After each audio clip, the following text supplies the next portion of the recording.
What's going on, everybody? Welcome back to another week, another episode of 30 NSG. On today's show, we're going to be talking about rumor PlayStation Showcase could take place next week. We're going to talk about Sucker Punch clarifies Ghost of Tsushima PSN account requirements for PC players.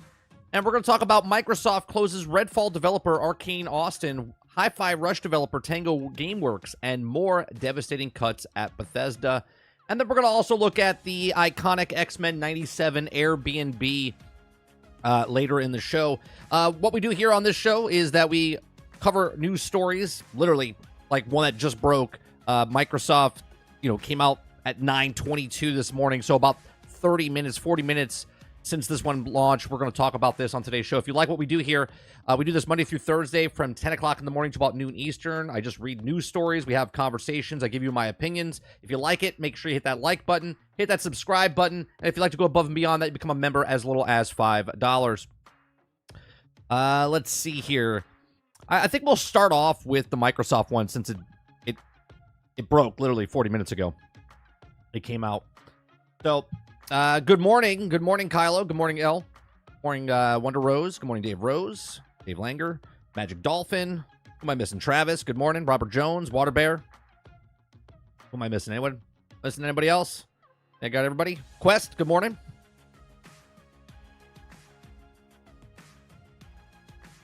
Wonder Rose. Good morning. Roic. Good morning. Hope everyone's doing well. I think I found my two classes in Final Fantasy XIV, Red Mage and Dark Knight, Water says. All right, so let's start off. I mean, this literally just came out this morning. So Microsoft closes Redfall developer. Okay. Like I said, we do this. Oh, before I get started, this Thursday, we're still doing a Generation X Gaming podcast, but Sarge will not be joining me. We got his replacement this week as Kingard. So Kingard will be joining me this week on Thursday night's Generation X Gaming podcast. Just to give you guys info there. Sarge is coming to visit me this weekend, so he couldn't get off on Thursday because he's off on the weekend. So because my birthday is this weekend, so my family's coming up to hang out with us, and Sarge needed to work on Thursday. So, all right, so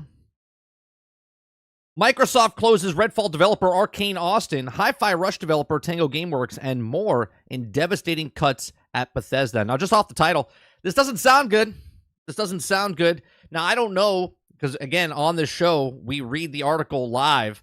So I don't know if this is part of the 1900, or is this on top of the 1900 that they're getting rid of? So let's find out. Microsoft has closed a number of Bethesda studios, including Redfall maker Arcane Austin, Hi-Fi Rush, the Evil Within developer Tango Gameworks, and more is a devastating cut at Bethesda, IGN can confirm. Now, in an email to staff sent by Matt Booty, head of Xbox Game Studios, Microsoft blamed the cuts on reprioritization of titles and resources. Now, the email verified by IGN is below. Okay. It says, today I'm sharing changes as we're making up Bethesda ZeniMax teams. These changes are grounded in prioritizing the high-impact titles and further investing in Bethesda's portfolio of blockbuster games and beloved worlds, which are nurtured over many decades. Now, to double down on these franchises and invest in to build new ones requires us to look across the businesses to identify the opportunities that are best positioned for success. This reprioritization, that's a really hard word for me to say, of titles and resources means a few teams will be realigned to others and that some also other colleagues will also be leaving us. Okay, here are the changes going into effect. Okay, so this looks like a shakeup. Now, right off that, I haven't read the rest of it yet, but it looks like they're reallocating people because, well, the Fallout series seems really big right now. And we heard Todd say they're talking about other things, but he can't talk about anything right now. Maybe they're moving a lot of these people to other studios so they can get that Fallout 5 out sooner. But that's just a speculation off of what I just read. Okay, so Arcane Austin, the studio will also close with some members of the team joining other studios to work on projects across Bethesda. Okay, Arcane Austin has a history of making impactful, innovative games, and it's also pedigree of everyone should be proud of. Redfall's previous update will be its last, and will also end up developing on the game, which is just insane. because they still haven't come out with the actual update yet that people paid for when Redfall came out. You should be ashamed of yourself, Microsoft, for still charging full price for Redfall when it's not even a full-fledged game. Okay? The game and the servers will remain online for players to enjoy and also make good offers to players who purchase the Hero DLC. Well, that's good. You mean the obligation pass that you are now doing. Alpha Dog Studios, the studio will also close, and we appreciate the team's creativity in bringing Doom into new players. Mighty Doom will also be sunset on August 7th, and it might be turning off the ability to players to make any purchases in-game. Now, Tango Games will also close. We're also thankful to the contributions of Bethesda and players around the world. Hi-Fi Rush is to continue to be available to players on the platforms it is today. Roundhouse Games, a team of Roundhouse Games, will be joining ZeniMax Online Studios. Roundhouse has played a key role of many of the recent game launches and bringing them into the ZOS to work on Elder Scrolls Online, which also means that they can even more to grow the world of millions of players can call home. Okay, with this consolidation of Bethesda studio teams, so we can also invest more deeply in the portfolio of games of new IPs. A small number of roles across the select Bethesda publishing and corporate teams will also be eliminated. Okay. Those whose roles will be impacted will be notified today, and we can ask that you please treat your departing colleagues with respect and compassion. This will provide our full support to those who are also impacted on today's notifications through the transition, including severe service benefits informed by local laws. These changes are not reflected in creativity and skill of the talented individuals of these teams and risks that they took to make these new things, and acknowledge that these changes also disruptive to the various support teams across ZeniMax and Bethesda that bring our games to market. We are now making these tough decisions to create capacity and to increase investments in our other parts of portfolio and focus on priority games. Okay, Bethesda remains one of the key pillars of Xbox with a strong portfolio of amazing games and thriving communities. As we look to the future, these are impressive lineups of games in the horizon in 2024. Alone, we have Starfield Shattered Space, Fallout 76 Skyline Valley, Indiana Jones The Great Circle, and the Elder Scrolls Online Golden Road. As I align our plans and resources to best set ourselves up for success in the complex and changing industry, our teams across Arcane Lion, Bethesda Game Studios, ID Software, Machine Games, ZeniMax Online Studios, Bethesda Publishing, and corporate teams will be well-positioned to build new IPs, explore new concepts, and expand our existing franchises. Signed, Matt. So, a lot goes on here, right? So, obviously, there's people losing their jobs. But it looks like what they're doing is consolidating their studios. So, like, Arcane Studios, they're closing the studio down and moving all those people into other games. Now, I'm assuming, I'm just speculating here. I'm not really too sure based on what we just read. It does sound like they're putting them into other studios they're already in. So, yes, there are people losing their jobs. So, no, this is not part of the 1900. This is consolidating the studios and moving them into other studios as well. Okay? Like, for instance, Roadhouse Games is being all moved, right? Roadhouse Games is closing down, but the whole team is moving towards ZeniMax Studios, so those people still have their jobs. They're just not making their own games anymore. They will now be working for Elder Scrolls Online, okay? Tango Games will also close, and we're thankful to contributions to Bethesda and also players around the world of Hi-Fi Rush will continue to be available to players. So it looks like Tango Games is being, they don't tell you where they're going, but it looks like they're also being closed down, and those people that are working for them are also, majority of the people are moving towards another project, okay? But they don't need Tango Games Studios anymore, okay? Alpha Dog Studios, the studio that also will close, will appreciate the team's creativity, brings down the Doom to new players. Mighty Doom will also be sunsetted. So Alpha Dog Studios, whatever game they were working on or what they were might be in the future, they're also closing down, getting tossed into something else. And Arcane Austin. Okay, this studio will close with some members of the team joining other studios to work on projects across Bethesda, right? So they're a support studio now. Arcane Studios. And here's the thing. We have conversations about this a couple of weeks ago, right? I tell you, no matter what you do, you got to bust your ass and show people that you are a valuable resource, right? Because that's what companies and corporations look at, right? No corporation cares about the consumer. No corporation cares about the employees that work there. You are just an entity that's helping them make the money, right? You, as the consumer, are not really, they don't care about they don't care about me, 30 and Still Gaming, right? All they care about is 30 and Still Gaming's wallet and if I'm interested in buying their games. So they've taken these studios and closed them down because they're trying to get rid of, a bunch of weight. But at the same time, they're taking the people and moving them over to other things because is there going to be a Hi-Fi Rush 2? There could have been. There still could be. But it's no longer going to be made by Tango Games, right? It could be made by said company. With the success of the Fallout TV series, with the success of people coming back to play Fallout, right? With the success, I know people won't get this one, with Starfield, okay? They're putting other people into other places for future projects, and there's so many IPs. I just said this the other day. Bethesda has so many IPs they don't know what to do with. They can't make them fast enough. Well, here's a solution for them, right? They can take all of these other people that were working on other games and work on the main titles, right? We don't know if these companies are going to go help make Elder Scrolls 6. We don't know if these companies are being moved and consolidated so they can make Fallout 5 or make that next Fallout game. We just talked about this last week. If they were making a Fallout game now, they would have to be making it right now. They would have to move everyone over and start making that next Fallout game if it's a Fallout offshoot of Fallout 5 and it's not Bethesda themselves. But they're looking to capitalize on these popular IPs. Elder Scrolls 6, Fallout, Starfield. As much as people want to say it's a failure of a game, it's not a failure for them. They look at that and go, that's the next thing we can either add more content to. We can make a Starfield 2 down the line. We can make more expansion packs for it, whatever. Hi-Fi Rush was a very successful game, but it was also a minimalistic successful game, okay? It didn't bring in the big bucks. So now they take that studio that knows how to make a great game, and maybe they make another game with another studio that are now all conglomerate together. But there's no longer, they got rid of the extra fat. They got rid of Arcane Studios. They got rid of Alpha Dog Studios. They got rid of Tango Game Studios. They got rid of Roadhouse Studios. That's a lot of freaking studios. We're going to do a little research after this little rant here to see how many people were working for each of these companies. But as a corporation, okay, they're looking to make as much money as possible, and there's a lot of fat that they have to trim. Now, obviously, I'm sure we'll got some people that come out that say that they lost their job, they're developers, maybe they're HR, maybe they're not actually, like, maybe they're the marketing people. They closed the France studio last week that we talked about. They were just a marketing company. They weren't a publisher, okay? And people were like, oh, well, Microsoft's getting rid of the more developers. They weren't developers. They were literally just marketing.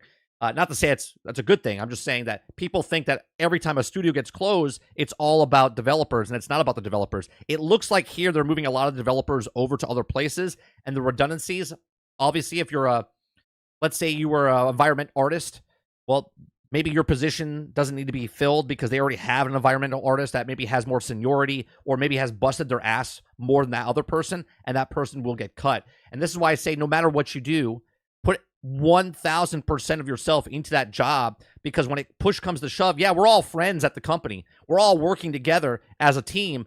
But when they have to make cuts, they look at to see who's doing the best job, who's less of a problem, who comes in on the weekends, who works extra hours. They do all of this stuff. And if you're not passionate about what you do, you're going to get left behind when the time comes, because it will come a time where they consolidate the company, no matter what company you're with. Okay, they will cut people's hours. They will cut people's jobs.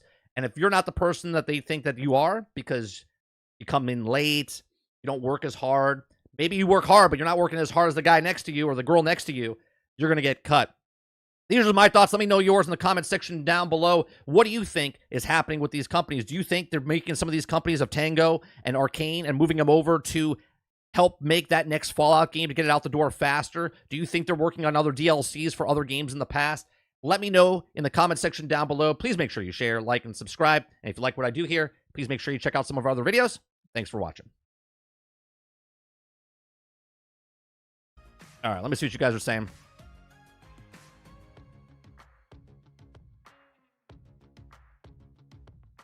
All right. Do you have any passion for Redfall? So probably easy choice. Yeah, the Redfall guys, you don't put your best foot forward, you're probably the first one to get cut. They're like, they don't really care anyway about them. We'll just let them go. Hi-Fi Rush was good. Matt Booty needs to go. Closing down Tango Games doesn't mean Hi-Fi Rush wasn't good. It just means that in the future, they don't know what to do with Tango Games, right? there's other entities happening. That's a studio that you have to pay for and stuff. Well, if you don't want to pay for that studio, then you take the people that work for that studio and move them over to another company. That's why the people consolidate. Jack says this is wild. Good morning, Jax. What's going on, Argus? Breaking news, ESO is canceled. We know we made money, but at Xbox, hate money. What do you mean ESO is canceled? What are you talking about, Travis? I missed it. I missed it that fast. The Redfall finishes its prepaid DLC. No, it hasn't come out yet, Jones. So they have that obligation to get it out before they close the studio, down. Here's what I don't understand, 30. If there's so much money being made these days when it comes to games, why are companies with big laying off hundreds, if not shutting down studios? Well, Water, let's be honest, right? They made a shit ton of money during the COVID years, right? That number went up dramatically. Well, now it's coming back down to reality, and they have to do something about it.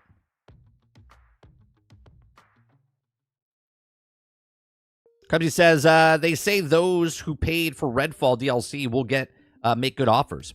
Whatever the hell that means. It means they have an obligation to get that out so they don't get sued. So they'll do the minimal viable product, Krebsy. That's what that means. And they'll get it out there, right? It doesn't matter if it's a complete reskin of the other character that they just give, bare minimum abilities or whatever. They'll be like, oh yeah, this is Chris, the new vampire hunter. They're like, it looks like a reskin, doesn't it?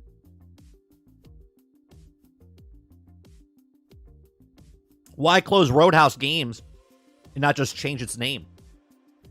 Well, I would assume, and I'm assuming, that obviously you're paying for each of the companies. Okay? If I have 30 NSG Incorporated, and then I have 30 Instill Gaming Incorporated, then I have Nerding with 30 Incorporated, right? If I'm not really doing anything with the other ones, I'm paying money for those that I don't really need to pay money for. So they're just taking those people and moving them over to the next studio, right? They're saving money for themselves. They don't have to pay the taxes on those things. Maybe they're moving the studios and maybe they're actually physically closing down those studios and moving those people to another actual building and studio so they don't have to pay for that stuff anymore. I don't know.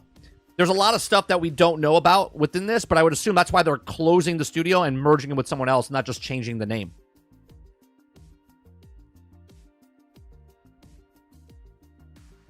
Hi-Fi Rush must not sold well. No, it sold well. That has nothing to do. Here's the funny part, right? A game can sell well. We just had a conversation about this with Remedy Studios. The fastest selling game they've ever created. Okay? And yet they haven't made their budget back. Okay? It could sell well, but they have to look at the...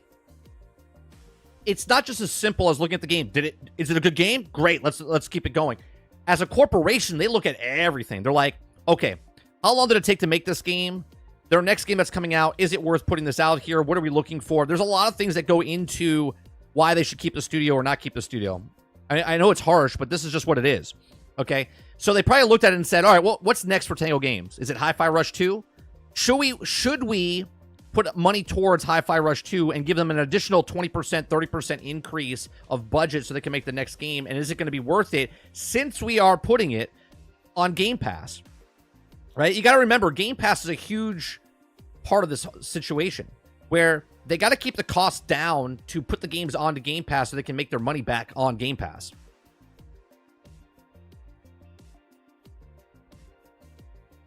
Yeah, Hi-Fi Rush was good, but it did not sell well. It was a very niche game. So they're refunding folks? No, they're not refunding anybody. The obligation, Jones, is that they're going to get it out the door so they don't refund people. Do you see what I'm saying? It says right here that they are still working on the DLC. It says the game and its servers will remain online for players to enjoy and will provide to make good offers to players who purchase the Hero DLC. Okay, so they're going to fulfill putting that content out, but mind you, it will be the bare minimum just to get it out the door.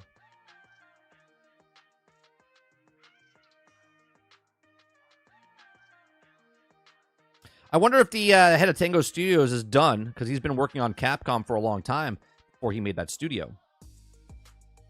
I guess we'll wait as the weeks go on, and if they come out and say that they're moving on, because you would hear stories like that. Give me 1 second.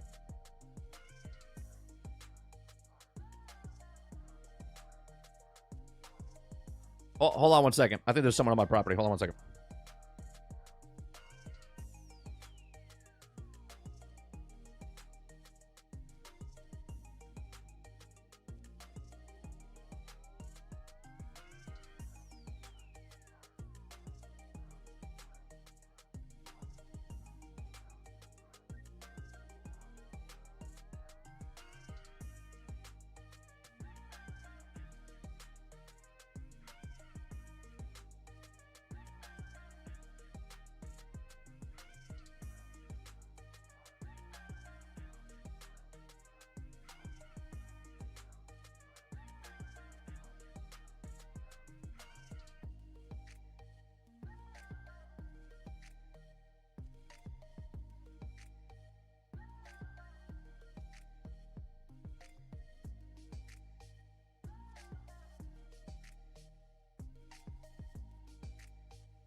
All right.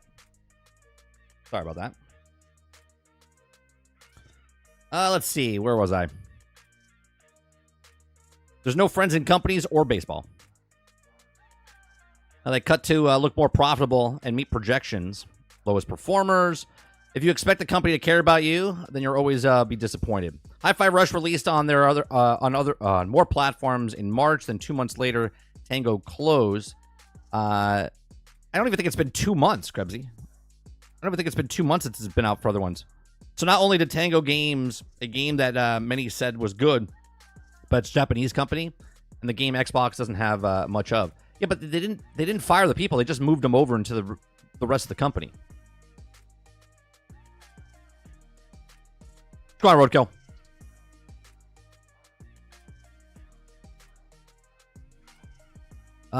Let's see. New Vampire Hunter. Chris is clearly a guy who likes punch boulders. Roadhouse remake is a great movie on Amazon Prime. It's a completely different Roadhouse, but I'll have to check it out, Ron.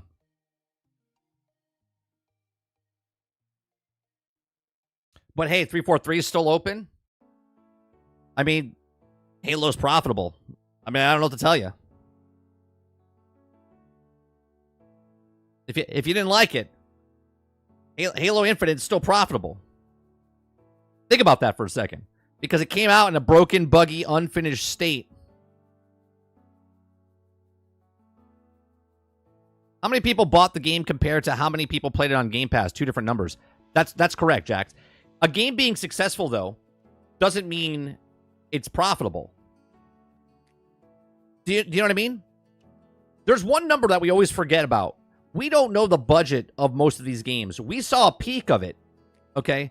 We saw a peak of it when the FTC showed some stuff, and we showed the numbers of what certain companies, make for a game. But for the most part, we don't know what the budget is. We could guess. We'd be like, it's a $50 million budget. That's a $100 million budget. But we have no idea what that budget is. So for us to be like, I can't believe they closed that studio down. Companies are in it for money. Straight up, that's it. We don't know what the budget is.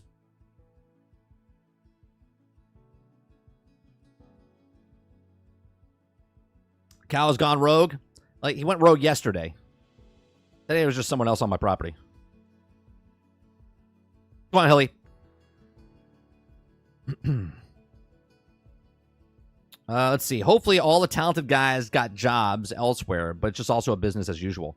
Yeah, I think a lot of the people, at least the way the article seems, redundancies of people lost their job, right? We don't know what that is. It could be accounting. It could be a environmental artist. It could be a credit guy, whatever.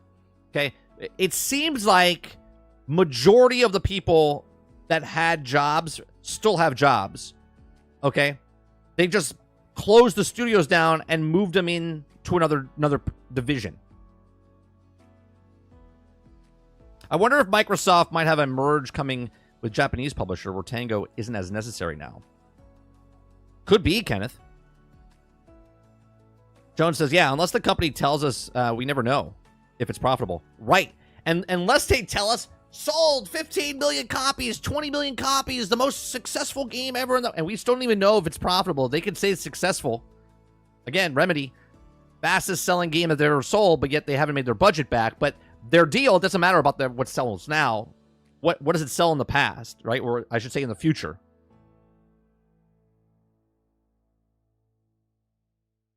I mean, obviously, it sounds shitty that they lost their job, but at the same time, a lot of people didn't lose their job. They just got moved over.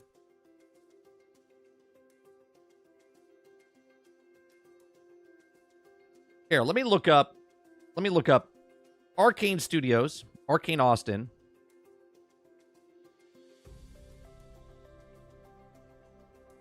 $150 employees. 150 employees.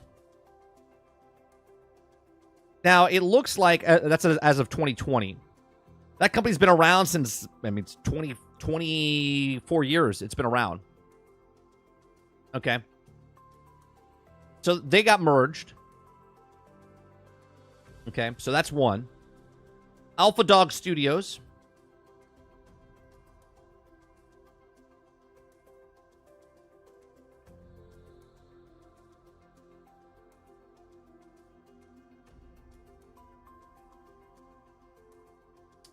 Let's see.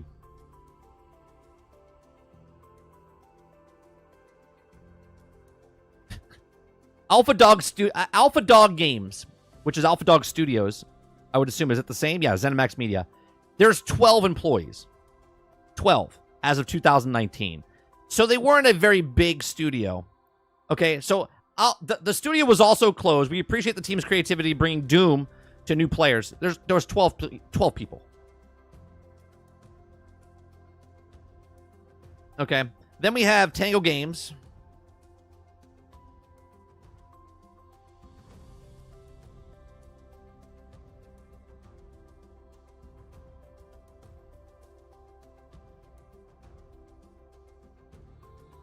Tango Games, 65 employees. 65 employees. Tango Games is a Japanese video game developer based in Tokyo, founded in 2010.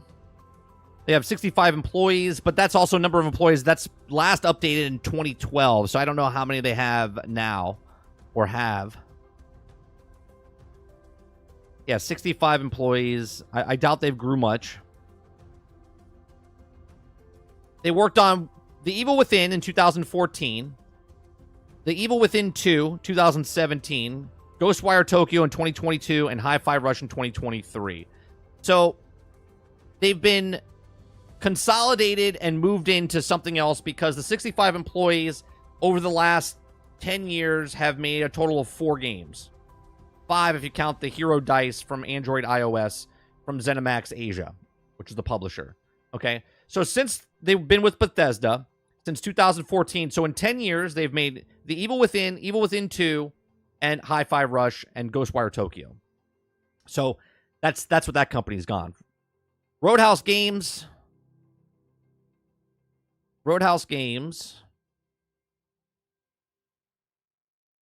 The total employees.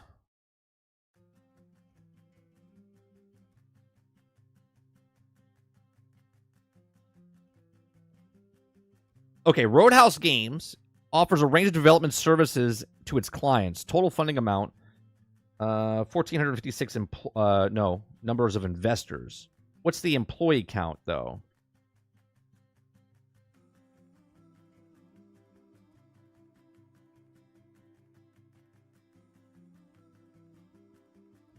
It's not clear. The latest layoffs are part of the job cuts announced by the company earlier this year. Right, and there's another thing. We don't know if that's the cuts that they were already announced.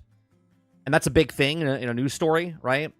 Is this on top of cuts that have already been announced? Because they said that 1,900 people are losing their jobs. Now we're finding out who's losing their jobs, right? This is not on top of. Okay.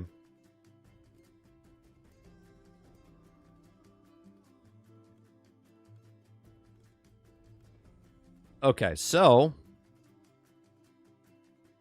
let's see if they have. That's Tango, ZeniMax Studios, Arcane.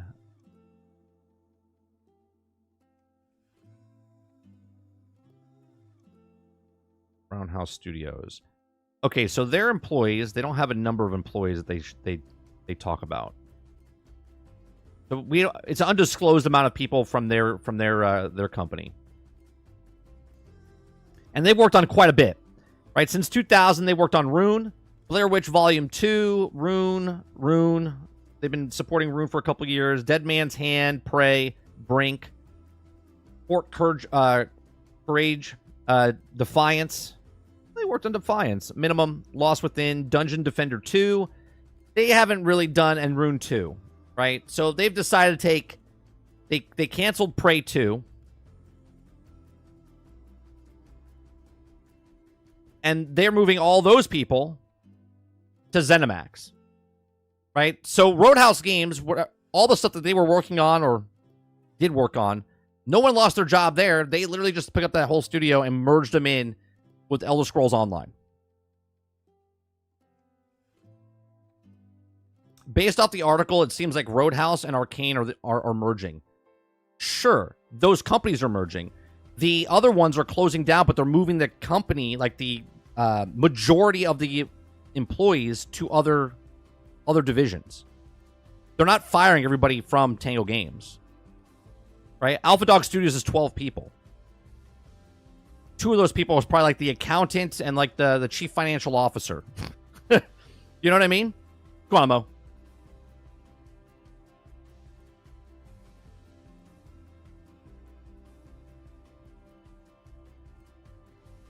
It's shitty, but I guess is what? That's life? Sure. We're having a conversation on what they potentially could be doing. There'll also be 100 videos made on how evil Microsoft is from this. Oh, for sure, Dolphin. This makes sense that each separate studio has costs like payroll, legal hours, etc. They combine, that makes it sense. Likely saves them a cost without changing the bandwidth much. Right. Exactly, Hilly.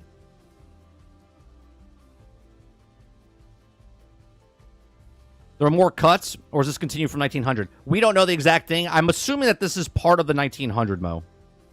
That's my assumption, but they're not telling what it is.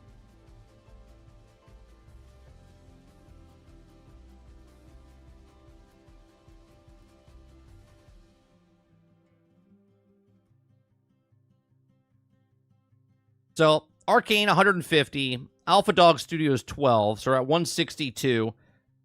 Tango Games is 65. Okay, so you're at, what, 70, 77? So, you're at like 100. So, you're at like 200. 220 something. And then we don't know what the last studio is. But no one's losing their job there. They're just getting merged in with ZeniMax.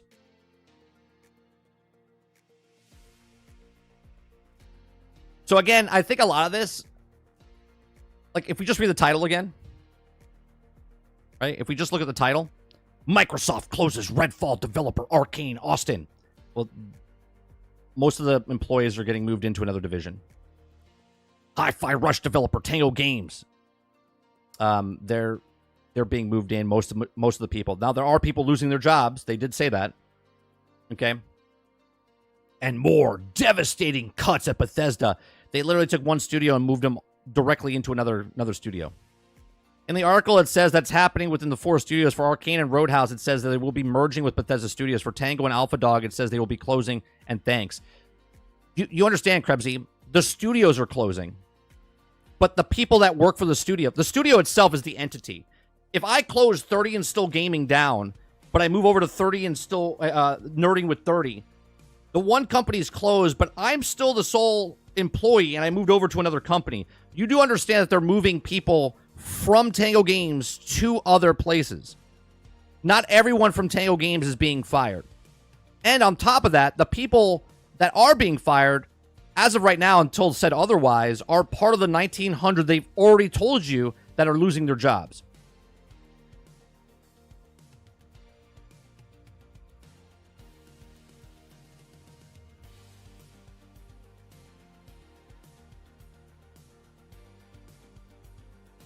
Why would you say 2 of the 4 companies are merging? Because they're taking... Oh, all right, let me explain this real slow for you. Because they're taking 100% of those employees and moving them over to another studio. Where people are... Listen to the words out of my mouth again. People are losing their jobs, but they can't say everyone's merging because there are people losing their jobs. Right? Are you following me? Are you following me? 2 studios are closing, but they're merging in with the other studios, and then other people from the other studios that are not everybody are also moving to other studios, but not everybody. So they're not merging the entire studio. Hence why the article says there are people losing their jobs, and make sure you give them your condolences and be compassionate. It didn't say that everyone from Tango Games is losing their job.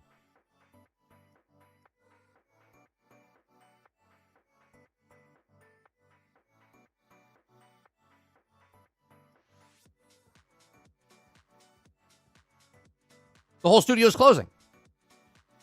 They're not merging everybody from Tango Games. So there could be 5 people losing their jobs from the 1,900 they've already announced earlier this year. Okay? It could be 10 people. It could be 64 of the 65 people losing their jobs. But that one person is moving over. So hence why they can't say it's merging.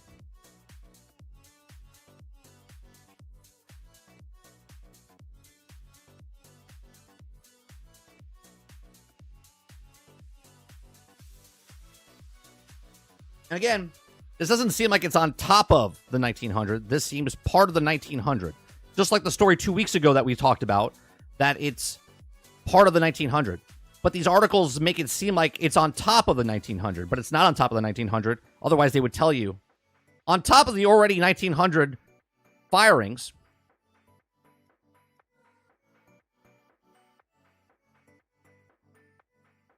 so there's cuts and merges. 2 studios no longer exist, but some employers are moving in from some part. No, 4 studios don't exist anymore, Mo. 2 studios are completely merging in. Roadhouse Games is merging in completely with the ZeniMax studio to make Elder Scrolls Online. Arcane Studios is being completely closed, and it says some members are joining team with other studios to work on projects across Bethesda, right? So Arcane Studios is losing employees, okay, and they're moving them over to the other thing. Right? Literally, says it right here. The studio will close. Arcane Studios. The studio will close with some members of the team joining other studios to work on projects across Bethesda, Arcane, Austin. Okay? That's what it says. That's what it says right there. Again, I only read the news. Okay?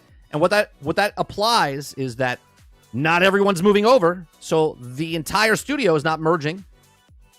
You know why I know this? Because it says some members of the team joining other studios.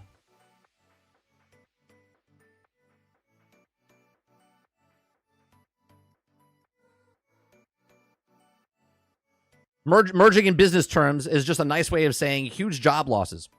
Right. Get rid of the redundancies. This is why when 2 people dig a hole, one person dig a hole and the other person just stands there and makes sure they dig a hole. Because if they were both digging a hole, it'd be too fast. But one has to be a supervisor, and one has to be the actual doer. If they were both doing the thing, they would be redundant, and one would have to get fired.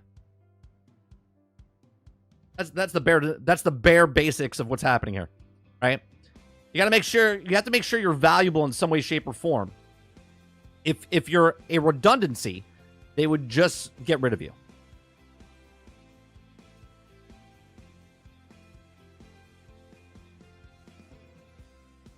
Me and Water are both environmental artists for the game company.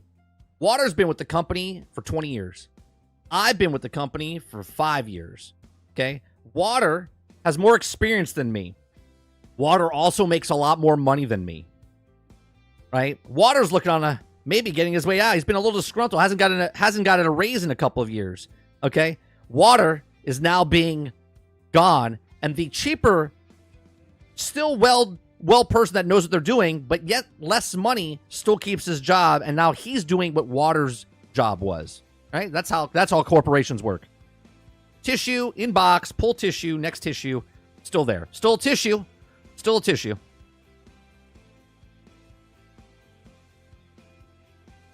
Come on, Mr. Luke. Typical city workers. One guy working, two guys watching. That's right. That's sounds like my time at the current company at IRL. Watch your back, Water. Watch your back. When that rookie comes in and they're like, hey, Water, I need you to train Steve here. You'd be like, fuck that.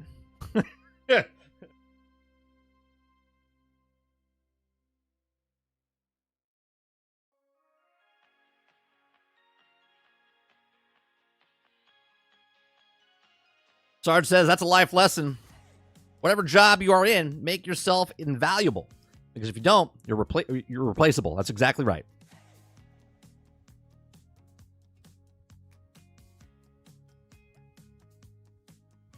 Steve could train himself. That's how I learned.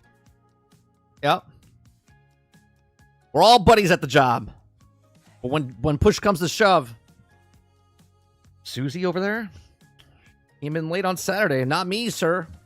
I'm here for you. I'm here for you every Saturday. You need me to do extra work? I'm your guy. Okay. Oh, we got layoffs coming. They're like, well, Susie came in late and she doesn't want to work. See you later, Susie. Haha, quit my job. Oh, I'm so sorry, Susie. I'm so sorry. It's terrible what happened to you. It's terrible what happened to you. Welcome to corporate world.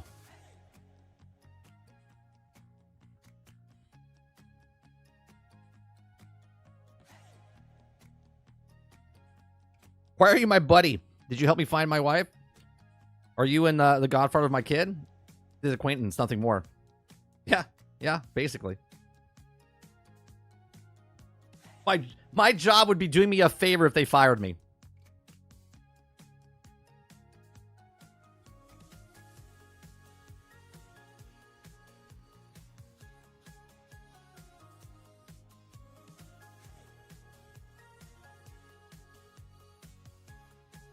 I mean, look, even Superman yesterday.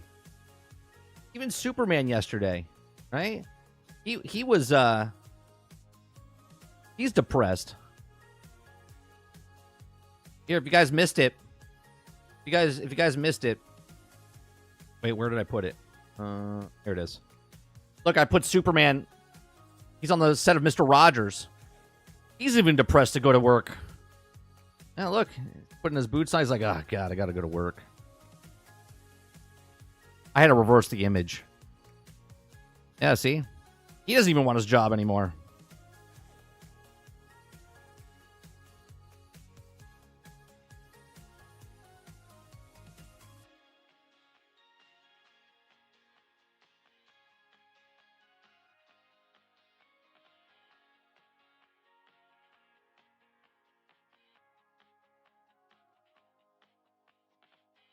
Yeah, it does. Was Pixel said it yesterday. Like he looks annoyed.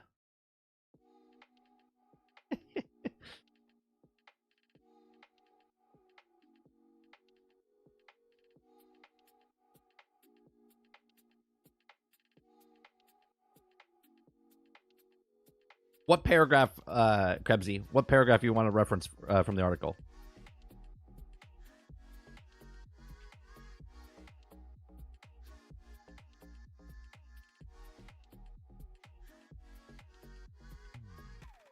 Just tell me what the first word is. Bethesda remains, these changes, those who rules, with consolidation.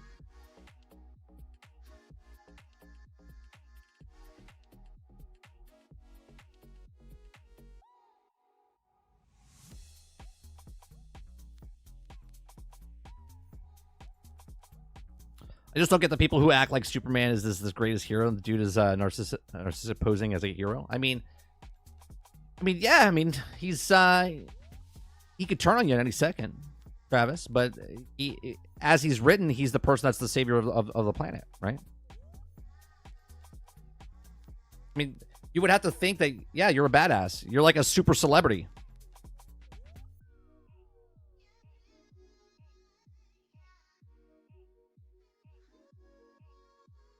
It's because he's so good-hearted that he's putting up his own life to protect everybody else, right?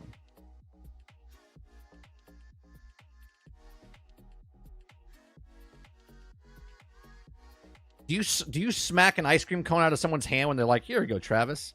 Here's an ice cream cone." You're like, "Get that shit out of here, you narcissistic prick. Giving me an ice cream. How dare you?"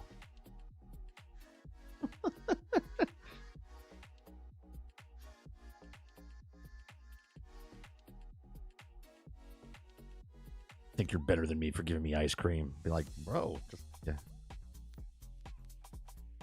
Depends on the flavor. I took it and then threw it on the ground. Yeah, I'll take it. Fucking vanilla.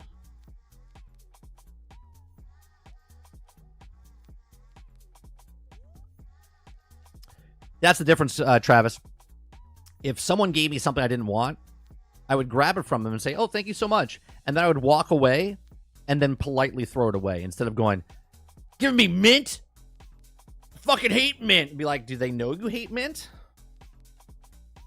That's the difference, though, between me and you.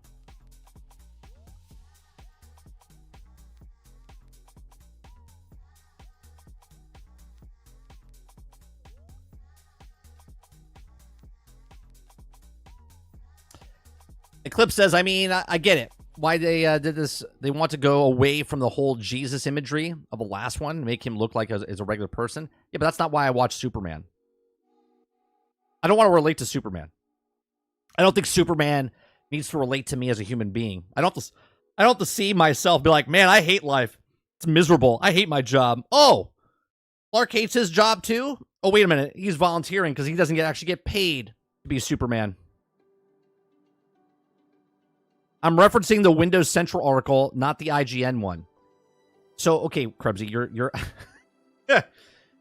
So I'm reading from this article, and you're referencing a completely different article. I know you know how my show works, right?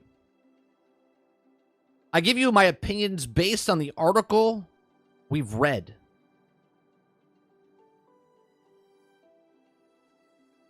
Superman embodies the positive attributes in humanity. Should strive to attend. Humanity, compassion, strength. Use the strength when needed. Honor, honest, courage.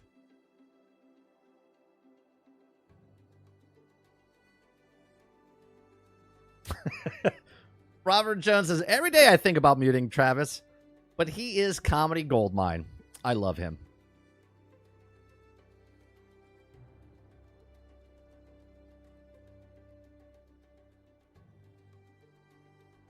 Everybody has their place, Jones, right? Everyone has their place.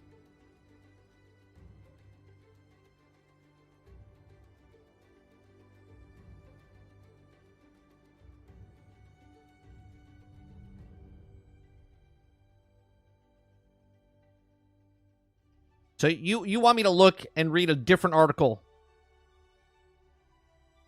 So where is this article you want me to reference here from this? Is it in here?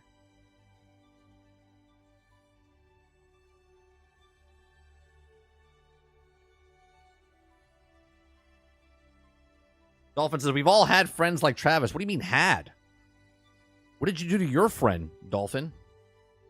I still have friends. Did you get rid of your friend that was like that?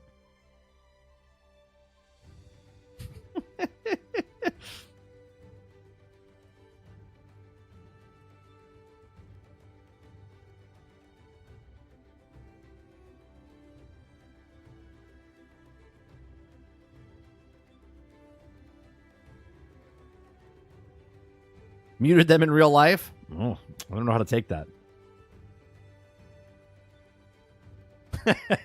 Altern says, Dolphin might have sold his friend to buy a Destiny tower.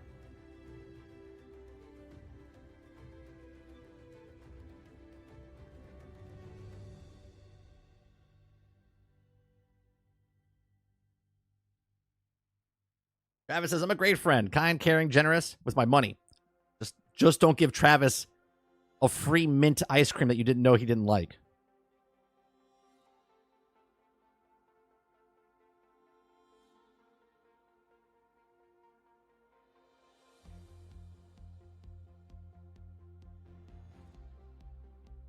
Because then you're dead to him. You're dead to Travis. Travis will be like, man, you're a really nice guy. Mint ice cream. You son of a bitch.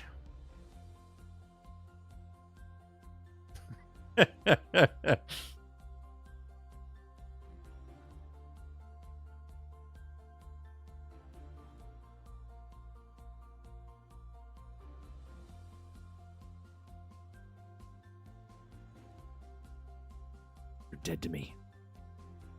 Then like 10 years later, you're like, why doesn't Travis like you? You're like, well, let me tell you a story. I met him one time about 10 years ago, and I bought him ice cream. And I gave him a mint ice cream. And that's it. They're like, you didn't shit in his ice cream? You didn't piss in it? You didn't drop it on the floor and give it to him? Nope, I just gave him mint ice cream.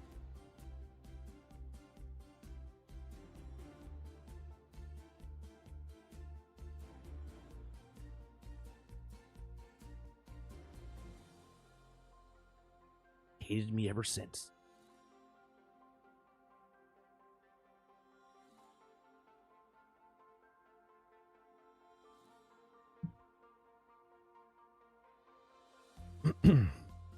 The funny part is you're thinking you were right.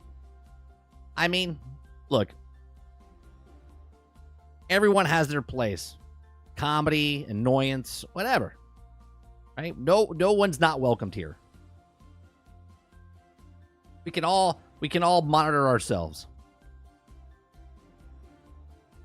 All right, going from Microsoft to Sony. Am I allowed to read this article? Or am I supposed to reference another article? You still on 76, Mike? Just started my first New Vegas playthrough. Yeah, I'm still playing. Every day I log in, do my dailies. We're close to finishing the season pass, whatever that's happening. I want to get through it, and then I want to kind of give you my thoughts when I'm done with it, if it was worth it. What else? I'm also trying to come up with the things that I think that Fallout 76 could improve now that I've played another almost 100 hours since I came back to start playing it. I'm still enjoying it. Every day I log in, I play with Mr. Luke. Just come in, just do our dailies or our weeklies. Do a couple of missions. I might do some story missions tonight because I have to progress the story a little bit that I haven't done from when they did the update like 3 years ago. Yeah, I'm still enjoying it. All right. Make sure you guys hit that like button, hit the subscribe button. If you'd like to go above and beyond, hit the membership button as little as $5. We do this Monday through Thursday. We read news stories right on the air. Didn't read them ahead of time. Didn't write a monologue ahead of time. I just read the stories, give you my opinions. We have conversations with live chat in chat. And then I do breakout videos of these to put out later so people can then comment and tell me that you don't know the full story. Well, obviously, because by the time you read this or watch this, I'm reading it for the first time. And then I give you my opinions on that right after I read it. Not that I watched 15 other YouTube videos and what their opinions are, and then other news stories came out, and I gave you this is literally me reading the story, and then give you my opinions based on the information that we just read. I know a lot of people are lost on that type of stuff after the fact in these videos when I post them. So, all right. So, rumor, PlayStation Showcase could take place next week. It's an interesting turn of events. An unexpected source leaks that next PlayStation Showcase event could happen as soon as next week. Okay, so if a rumor is to believe, Sony's PlayStation Showcase event may reportedly take place as early as next week. Interesting. This rumor about PlayStation Showcase events comes from a deleted social media post shared by an unexpected source. Popular podcaster DJ Akandi Mix butchered it. High five. Okay. As a matter of fact, PlayStation Showcase isn't the only thing that people are looking forward to as of right now. The ongoing feud between musicians Kendrick Lamar and Drake. This I have no idea what's happening with this. I don't even know why he's referencing it. I'll be honest with you. Which has spawned several diss tracks recently. It's another recently drawing engagement while giving also an update about the same. It seems that DJ may have accidentally revealed an approximate window for this year's PlayStation Showcase, rumored to take place in May. Now, in a recent Twitter post, I thought it was called X. I'm confused. Leaker Radic shared a screenshot of a now deleted Instagram post from DJ, and he hits the next PlayStation Showcase even could take place next week. As per the post of caption visible to screenshot, Kendrick Lamar can't release another track except that the big next chapter in his feud with fellow rapper Drake until Sony's PlayStation Showcase event wraps up in the coming week. This restriction is allegedly due to the marketing deal that the musician has in place with Sony. I'm very confused by this. Do we take any source now? Like, how does this work? Now, obviously, this could be 100% true that next week PlayStation has a showcase. Okay, but literally, we screenshot anything like in any way. Anybody just does something, they like screenshot and they're like, well, this is a source. And it's like, yeah, I guess it could be a source. But let's continue. Okay. It says, while the rumor may not have come from a regular source, okay, gaming leaks, the fact that the reported source DJ is a notable name in the music industry gives the rumor considerable weight. If the rumor is true, it would mean that Sony will organize the event slightly earlier in mid-May compared to last year's PlayStation Showcase in 2023, streamed near the end of the month of May 24th, okay, which means basically nothing, right? Which basically means absolutely nothing. Well, since last year they did it in the end of May, and that would make it, you have to assume that they would do it 1 week earlier this year because a rapper said so. Okay, with multiple highly anticipated games coming in PlayStation 5 in the near future, fans have also been expected this year's PlayStation Showcase to be filled with important announcements. I have a question. Isn't every showcase that everyone thinks, because their expectations are so high, that doesn't matter who does the showcase, that we're expecting an important announcement? That's why they do these things, right? You would think they do these things because they have something important to announce. So, most prominently, there are rumors of Silent Hill 2 Remake finally getting its release date. In particular, these rumors seems very likely to be true, as Silent Hill 2 has also been received its ESRB rating. Now, hinting that it is also launched could be close. Moreover, given that the fans saw that the gameplay from the latest game is returning horror franchise back in January, there's also a chance that the more clips of Remake could be shown during the next PlayStation Showcase event. Yeah, but I have a question. That event could be anywhere. You telling me that Silent Hill's trailer is coming during the PlayStation event? Obviously, this is event showtime. The end of May, June is when they do these events. Always have, always will be. So telling me that Silent Hill is now going to show me this stuff happen anytime they have an event, especially during the event showcase during end of May, beginning of June. Okay. So it says that there's also a chance that more clips or remakes could be shown during the PlayStation Showcase event. Apart from the Silent Hill 2 remake, fans may expect to hear updates about other PlayStation 5 titles. No shit. No shit. An event at PlayStation waiting for other PlayStation announcements. This writer's fantastic. Okay? And they currently in development, such as Metal Gear Solid Delta, Snake Eater. The forthcoming Metal Gear game is also yet to remake the hit game from a highly celebrated franchise. Okay, that's it. Great, fantastic.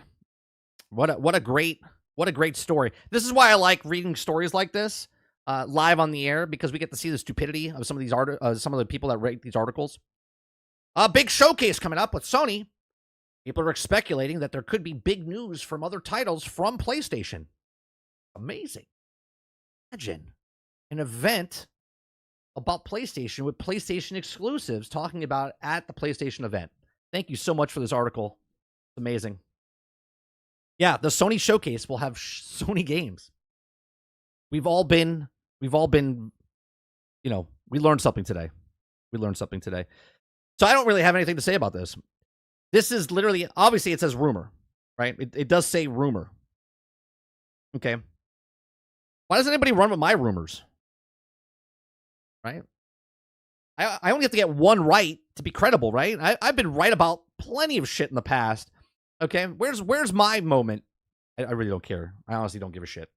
I just find it funny that they're like, Steve 77649 is friends with somebody, and he's been right a couple of times, and obviously the whatever happens with Kendrick Lamar and Drake, which I have no idea. I guess they're linking that because the rapper has a deal with Sony, and Sony might have an event at the end of this month, and he leaked something because of this. This is next level stuff. So even if it comes out, let's just say this happens, right? Let's just say that because this DJ says something, and it does come true, right? I'm not giving him shit for saying what he knows, and he deleted it. Now, deleting it might feel that he broke contract, and Sony might be mad at him because he knows something, and that's why he deleted the post. Okay? If it does come out, now anytime DJ says something, are we supposed to assume that he's a leaker? He's a source, and he's been right because he was right about this one thing? I mean, this is pretty crazy to me. But hey, I'll wait for the other people that usually write this stuff to find out if it's true or false, because they actually have credibility, and they actually have more right than wrong than just a random post on Instagram. But these are just my thoughts. Let me know yours in the comment section down below. What do you think? Do you think they're going to show Sony games at the Sony PlayStation event? Let me know in the comment section down below. No, don't do that. We already know the answer to that. Please make sure you share, like, and subscribe. And if you like what I do here, please make sure you check out some of our other videos. Thanks for watching.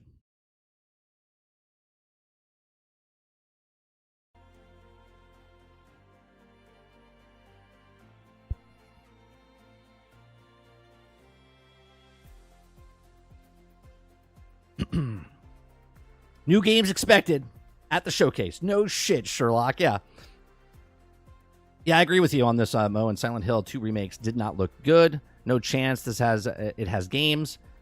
Ban whoever submitted the article. I think it was me. It was me. Just based off rumor, PlayStation Showcase could take place next week.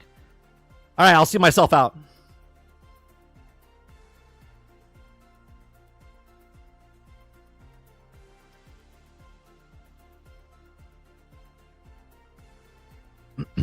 No way I was expecting Xbox games at the PlayStation Showcase. For an alien. 30 wants his 15 minutes of fame. Nah, I don't. Instead of rumor, just say assumption. But that doesn't really sell, right? That doesn't really sell, though, Mo.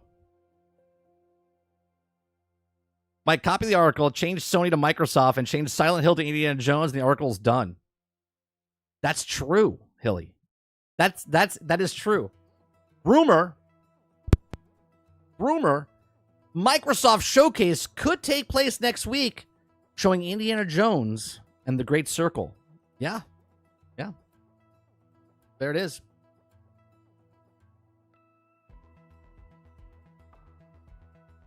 He's pretty tuned in with the hip-hop industry, but dude's mad sus. I mean, he might be 100% correct, but Game Rant, who I would think has some sort of industry insight, okay, would call anybody up.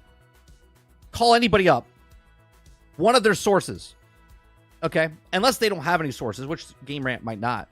And just, I understand they want to run with a rumor, okay, but at least put that in your report of, I checked with other sources. I can't prove that this is right, so this rumor article that we're writing is by this source. Instead of just writing a rumor source and saying, hey, this is a rumor, 100% rumor, there's no reason to believe this in any way. Now, I understand rumor itself, but some rumors have some base around it. This is like linking things because of a beef going on between two rappers. It's just kind of weird. Like, this is a gaming site. Like, two people could have been fighting in a park, right? Two homeless people are fighting in the park, right? The Game Rant writer is walking in the park. They got their coffee in hand. They're like, right? And one homeless person punches the other person and says, "Fuck you, Silent Hill 2 is coming out." And they're like, Silent Hill 2 is coming out? Rumor. runs back to the studio and says, "Boss, I got something for you. What is it? I heard a rumor." What's the rumor? I heard that Sony. Are you sitting down for this? Sit down for this. All right, I'm sitting down. What do you got for me? Rumor. Sony is going to have Sony games at the Sony event. Get the f out of here. Are you kidding me? This is brilliant. I want you to write 1,000 characters about this. Who's your source? It was just two homeless guys fighting in the park as I was getting this cappuccino for you. Damn good cappuccino. I appreciate it. Yeah, they said that there's a rumor that it's going to happen. Write it. Let's do it. Post it.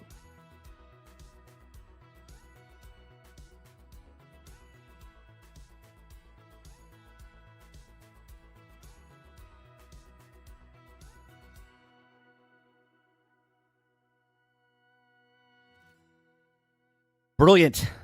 Absolutely brilliant. All I took out of this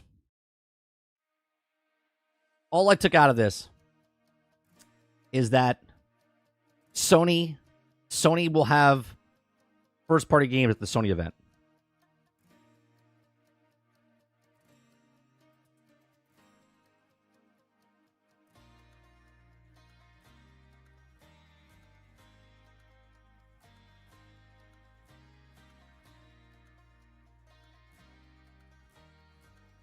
I mean, I get the DJ's attached with them and they might have something, but I mean, I just the article itself is dumb.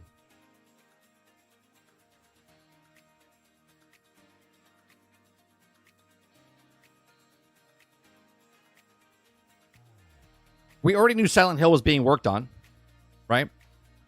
We would assume that the next PlayStation event, we would see a Silent Hill 2, something from Silent Hill 2, right? We know that the event that's coming up in the end of May, beginning of June, that they do every year since the beginning of time, that they would show PlayStation games at this PlayStation event, right?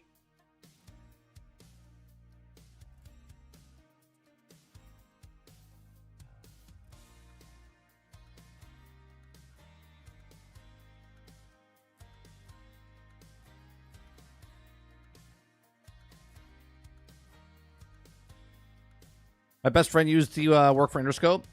He got me a dope beanie. So Kylo, tell us a story. Tell us the down low of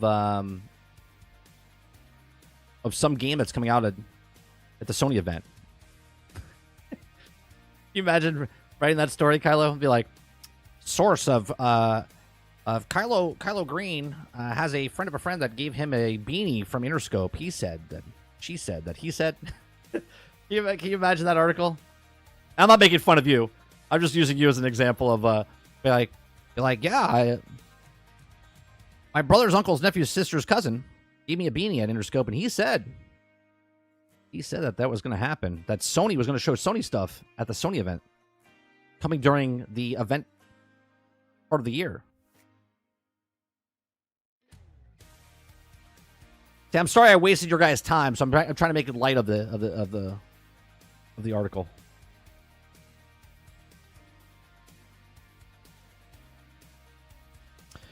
So let's go to the next story.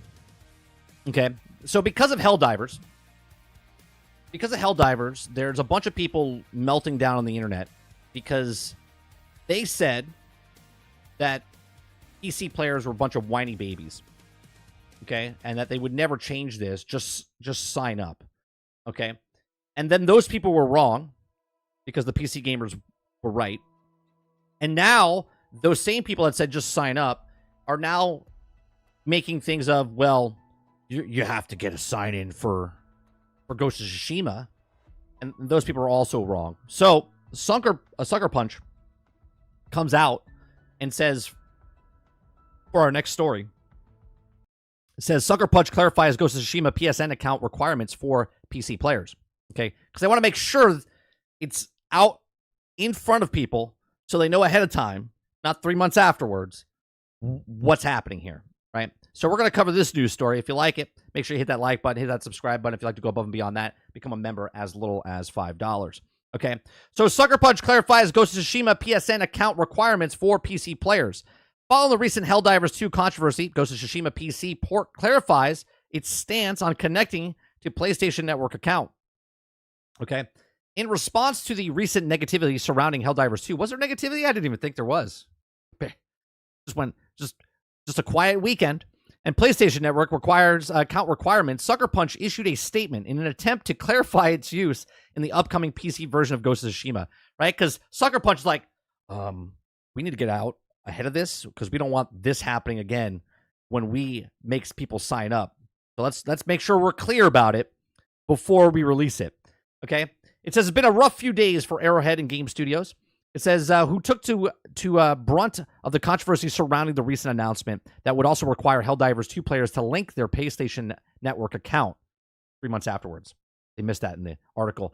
This is also from Game Rant, so we know that where they get their information from. The backlash was so severe that Helldivers 2 is actively review bombed on Steam. The refund policy has changed, and ultimately Sony issued a statement of abandoning the PSN plans. Now, with one controversy now over, and all eyes have turned back towards Sucker Punch, who alongside Nixxes is also preparing to launch a PC port of Ghost of Tsushima in the coming weeks. Now, already, Sucker Punch has attempted to prepare a Ghost of Tsushima launch, though the update seems to have an unintentional side effect of the game's framework. Now, obviously, I said this yesterday, I said this before in Discord, I said this is going to have a Last Jedi effect on it, right? This is going to have the so-called Marvel's Avengers effect in video game, right? One game was bad, so all games are going to be bad after this, and this is what's happening. So Ghost of Tsushima, Sucker Punch wants to get out in front of this before it happens. It says, with the tension between the gaming community and Sony still running high at the moment, Sucker Punch issued a statement in an attempt to clarify on how the PlayStation Network account would be used. Okay? Taking to social media, one fan revealed they had canceled the Ghost of Tsushima pre-order into Steam due to the recent PlayStation review controversy in Helldivers 2. Now, see, this is another brain-dead person that just kind of jumps the gun. They're like, sky's falling, right? So, thanking them for their feedback, Sucker Punch responded by clarifying how the PSN Network account would be used for the Steam version of the game. Considering the single-player nature of Ghost of Tsushima, Sucker Punch has a bit of good news for fans. Okay, so here's a person that came out and said, canceled my pre-order since PlayStation wants to force me to link my Steam account. We understand. It's not about that, but you gotta read the whole fine print before you decide to cancel everything, right? So it says PlayStation account, unless PlayStation, takes away the policy, and it won't be purchasing any PlayStation titles. Okay, it says thank you for your feedback. And by the way, this is what a community manager is supposed to do. Take note, Helldivers.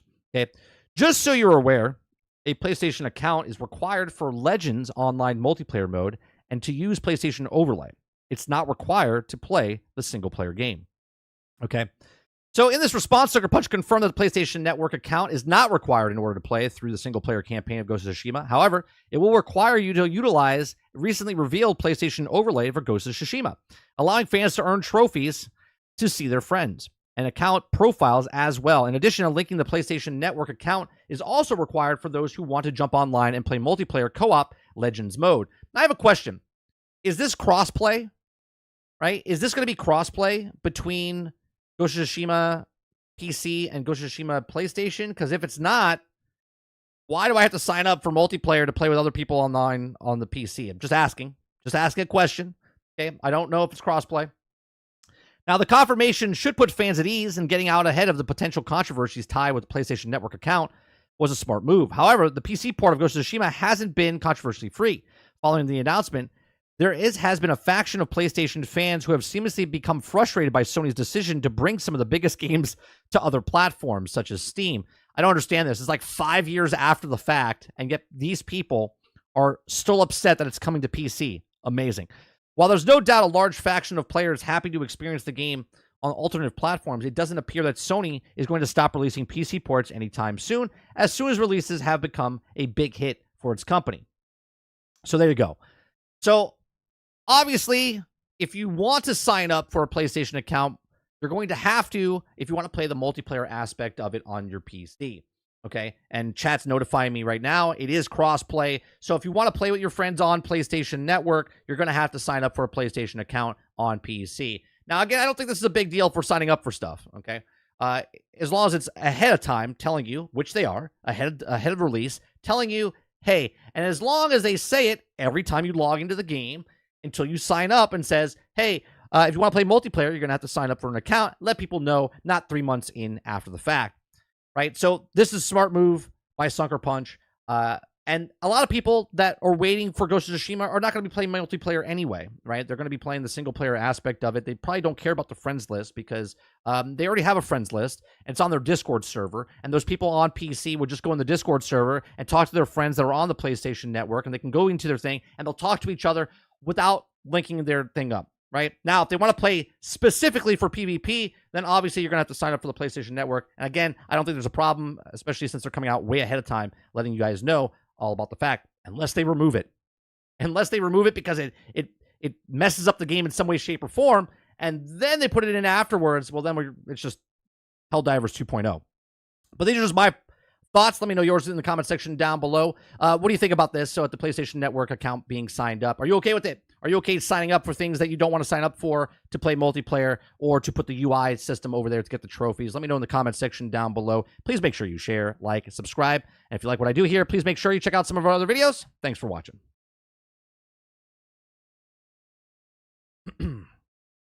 Okay. Let's see what you guys are saying here.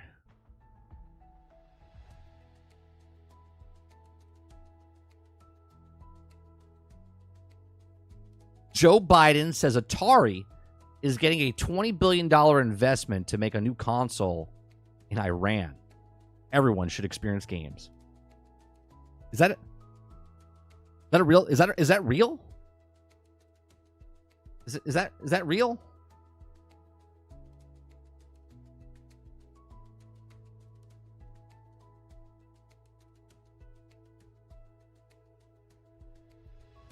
Whatever happened to the Atari Hotel? Whatever happened to the Atari Hotel? Ain't no way Microsoft just dropped an Inferno controller that says "Feel the burn" today, after shutting down 4 studios. Oh man.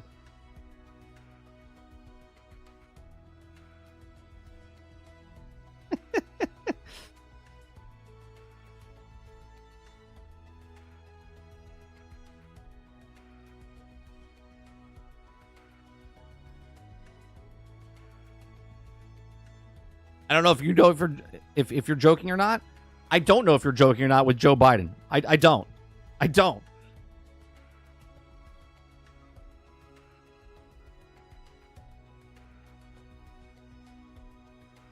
Announced initial closing of Bethesda games. We already read that one. Has closed down multiple studios, including yeah. Gotta love those titles. Microsoft asks gamers to feel the burn today with yet another special edition controller in the same day it shuts down Xbox Studios. Yeah, but see, here's the thing. They shut down the studios, but they also moved them over to other places.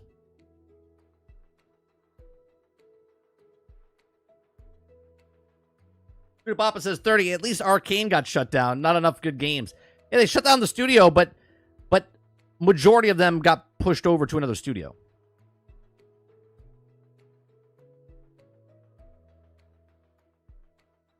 No, I know yours is real, Kylo. All right, I see it. I see it there. I see it there.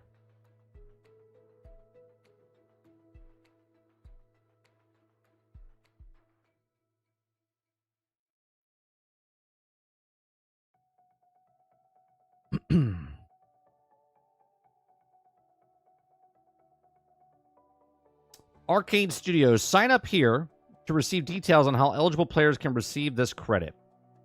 Okay, I don't know what this is. Let's see.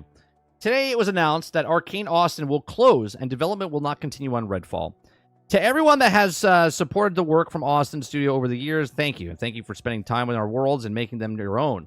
Arcane Lion will also continue their focus on immersive experiences. They're also hard at work at upcoming projects. Redfall players who purchase the Hero Pass as part of the Premium Bite Back Edition or the Premium Bite Back Edition upgrade will be eligible to receive the value of the upgrade. While there also be no further updates, Redfall servers will also remain online for players to enjoy. Hold on a second here.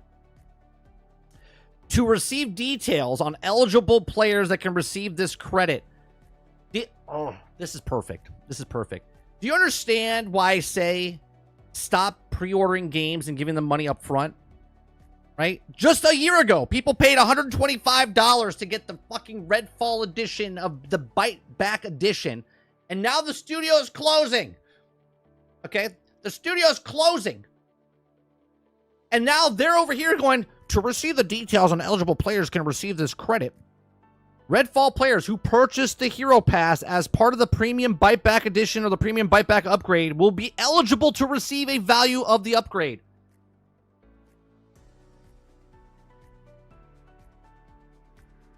The obligation, right? It shouldn't be eligible. Anyone that purchased it should get an automatic fucking refund. You cocksucking corporate. I swear to God. Now you have to opt in to be eligible. You have to tell them, well, I bought it. I would like my thing. Well, let's just give you a free 1-month pass of Game Pass instead. Thanks for your money a year in advance.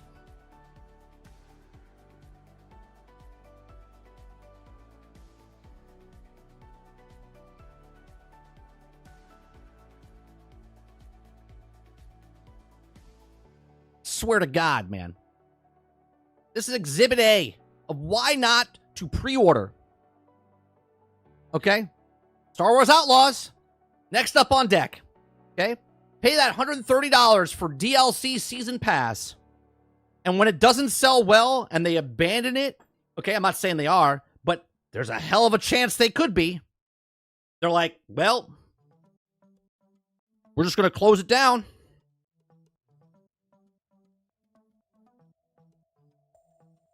Amazing.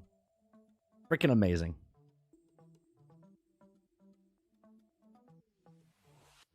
Eclipse says, hey, 2 is awesome. It's an early access, and it's more of a game than the first one. Love Supergiant Games. Probably the best company ever, in my opinion.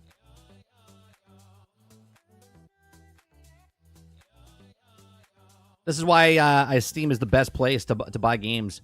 People got scammed out of that way before, and they want their money back. Sure, everyone's getting a refund for that game.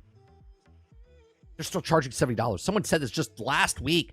They're still charging $70 for Redfall.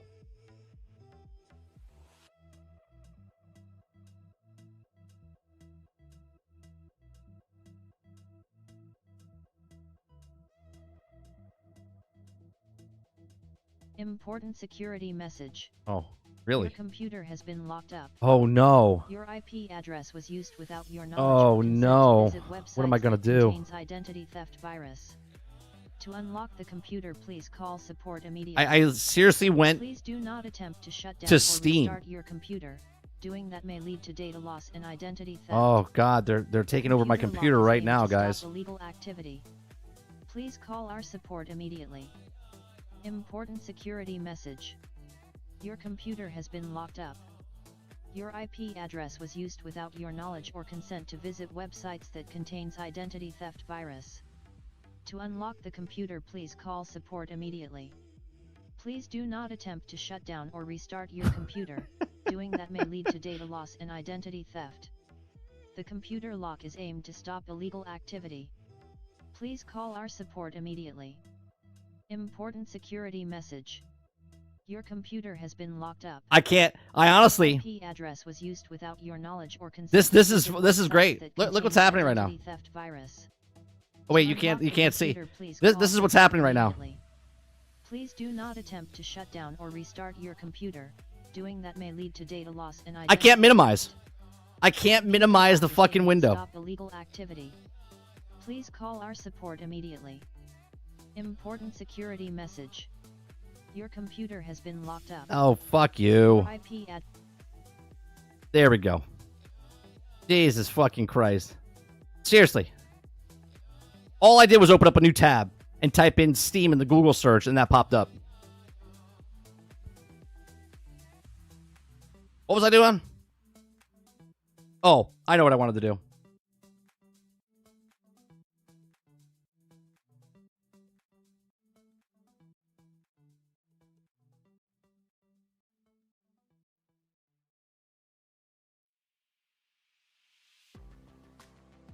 That's a short 7 months.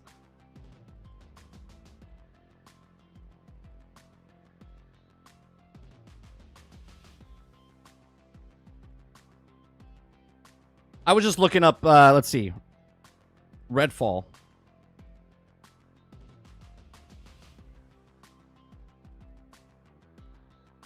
On Steam right now.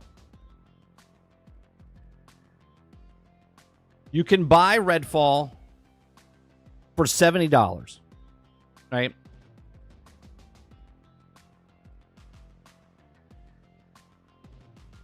Okay. You can buy it right now for $70. That's included with the Bite Back edition.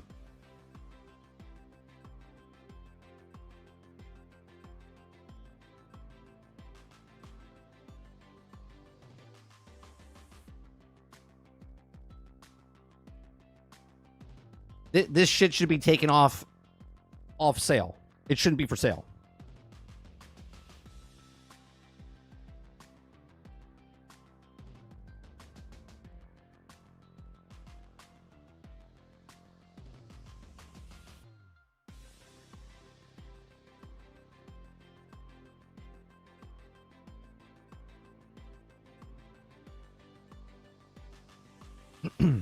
Krebsy says, Tom Warren from The Verge says Tango is closing, and it doesn't appear that any of the members on the team will be joined by Bethesda Studios.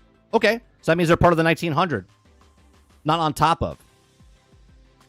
Right? Does he say in his article, Krebsy, that this is on top of the 1900?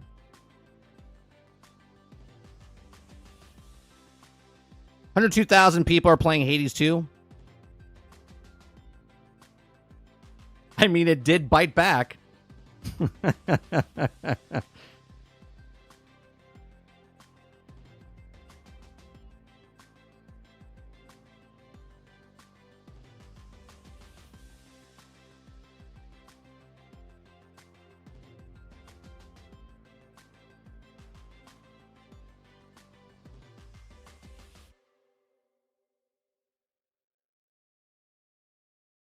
Let's see here. Just for Bethesda's news, more studios closing, more people losing their jobs. Yeah, see that it's not more people.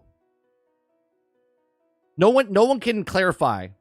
Is this more or is this the firing? Do you know what I mean?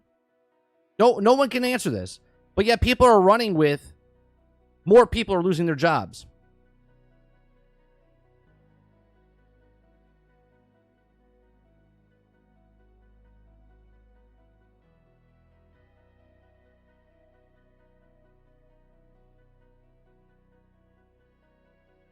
Are the 1900 already gone? No, the announcement when they made the 1900 is 1900 people will be losing their jobs.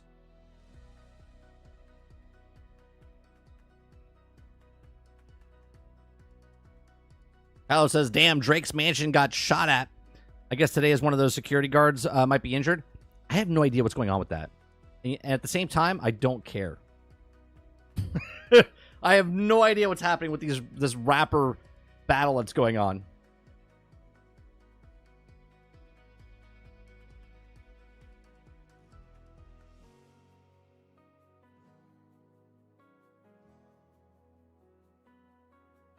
His article says, well, post it. Where's his article? Post it in a thing. Earlier this year, Microsoft laid off 1,900 employees across Xbox Studios, and a recent required Activision Blizzard. Is not known exactly how many employees are affected by today's closure, which also add to what has been an almost continuous cadence of layoffs and closures within the video game industry for the last 18 months.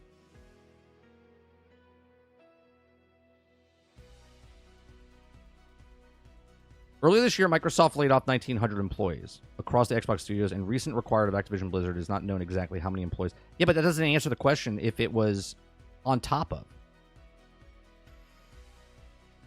Companies say they're letting go of people, and then they start letting go of those people, right? 1,900 layoffs are happening, but they didn't happen yet, right? Some people lost their jobs, some people didn't. Which would mean that this is on top of the 1,900, right? Not particularly. It all depends.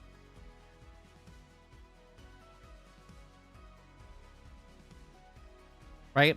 They just announced that they're letting go of 1,900 people. They didn't let go of 1,900 people that day.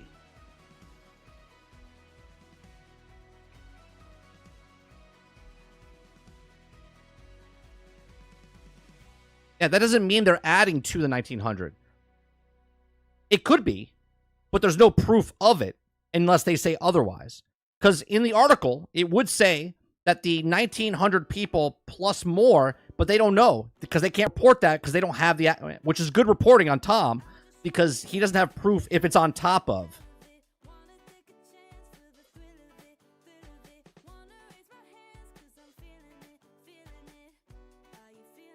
This is why I think the head of Tango Studios was done running it. Yeah, probably.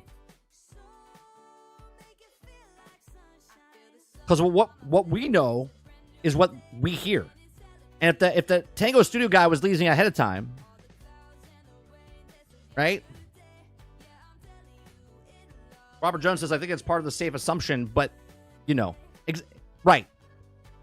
They can't report and say it's, unless it's true. We all know it's how accurate all these sites are and reporting the news.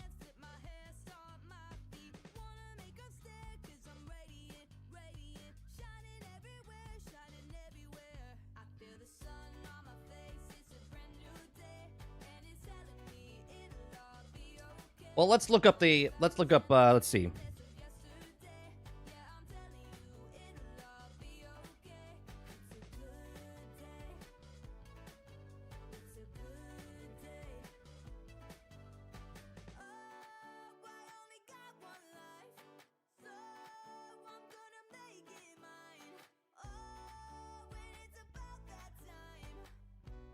When did he leave?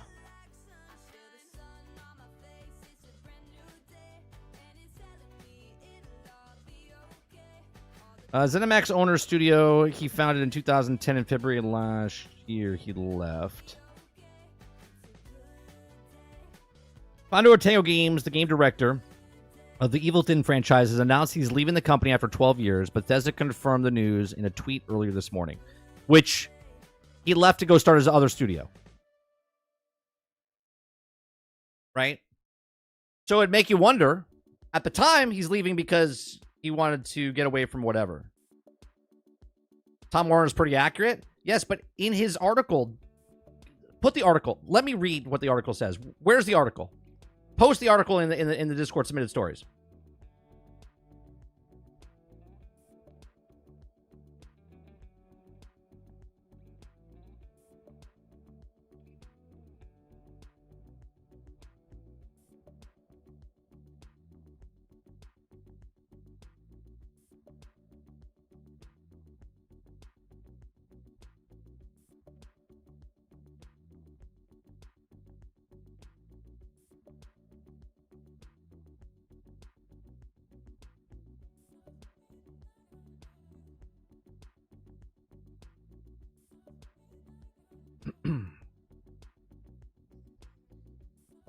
What's wrong, dog?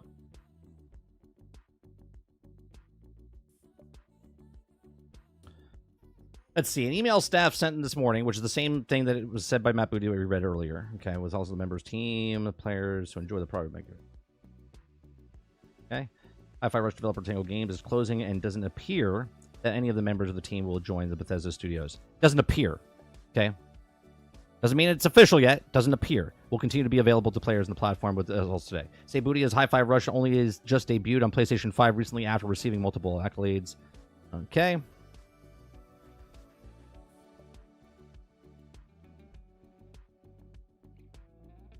Okay, Alpha Dog, we already read that. Booty admits that the changes will be disruptive in the which we already read.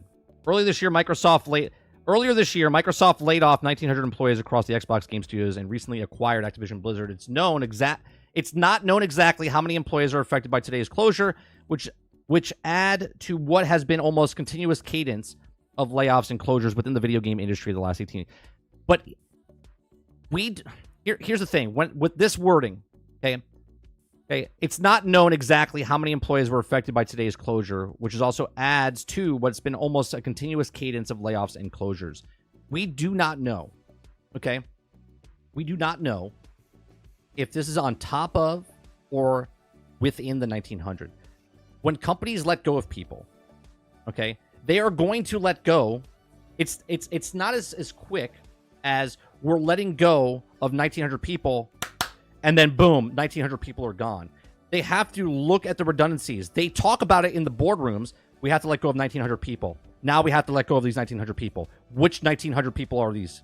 Okay? And this is exactly what I'm talking about when you have to show why you're valuable to the company. Otherwise, you lose your job. Okay? So I can't, without 100%, tell you that the 1900 people that were let go are not part of this. Okay? You can assume that this is on top of, but the 1900 people that are losing their jobs, in an article that we read, I want to say about a month or two ago when the thing came out, it said they will be letting go of 1900 people, right? They didn't instantly let go of 1900 people. Robert Jones says, last time I got laid off, I had a year's notice. Before that, it was only 1 month. Exactly, Jones. Thank you.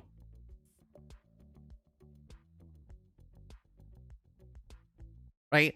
Now, obviously, I'm not saying Tom Warren's doing this, but people like to run, because if you look at this, where is it? Here's Paris. Just saw the Bethesda news. More studios closing and more people losing their jobs. We don't know that. You're lighting a fire saying that more studios closing, more people. Yeah, more studios are closing. That's fact. Okay. But you have no idea if more people are losing their jobs, because that could have been part of the 1900. Which you or me can't say without a doubt 100% that that's true or false. You have to wait till the news is actually reported and then verified.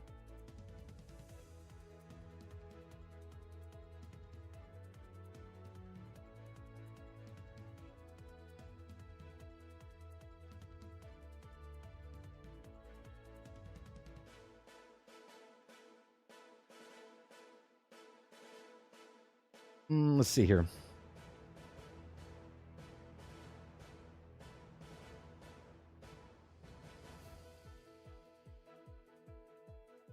Oh, I can't read this because this is Bloomberg.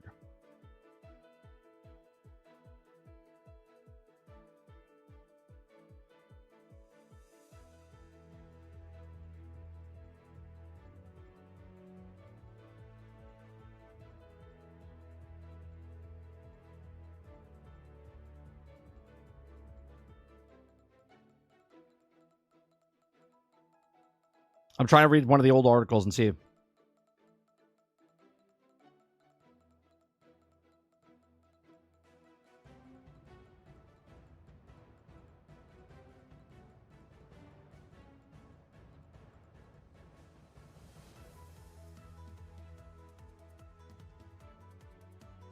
Okay. So here's an article. This is from The Verge. And this was based off when was this? This is January 25th. Okay. January 25th. Okay. We are grateful for all this creative passion dedicated and also brought to our games. We will provide our full support to those who are impacted during the transition, including severance benefits informed by local employment laws. Those whose roles are also impacted and notified, and we asked that you also please treat your departing colleagues with respect and compassion. No, where's the piece I just read? Important of the success Activision Blizzard accomplished are the grateful for all these creative passion, dedication, also brought to our games and player colleagues. Will provide our full support. We'll continue to invest in areas that will grow in our business and support strategies and bring more games to more players around the world. Difficult moment for our team. Is confident that earlier ability to create, nurture the games. Where the fuck did I just read it?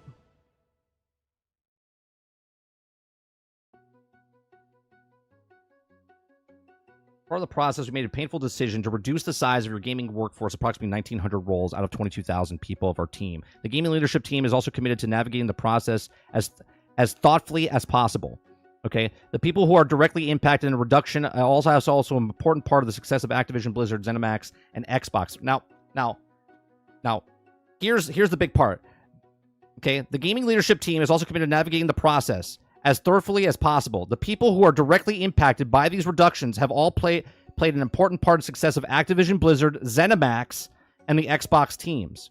Okay, ZeniMax is the one that's being downsized. Bethesda ZeniMax is the part being, right? So the 1,900 people were already part of the ZeniMax stuff.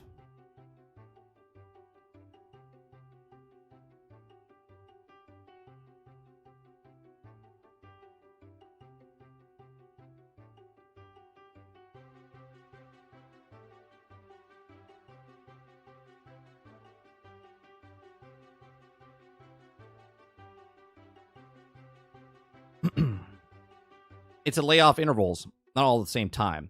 Could be part or not, but we don't have the increase of the stories, inaccuracies of the stories. I'm just saying we all know the accurate in the news is now. We should also say that this is also reaching out for Microsoft for comment, ask a question, do the article.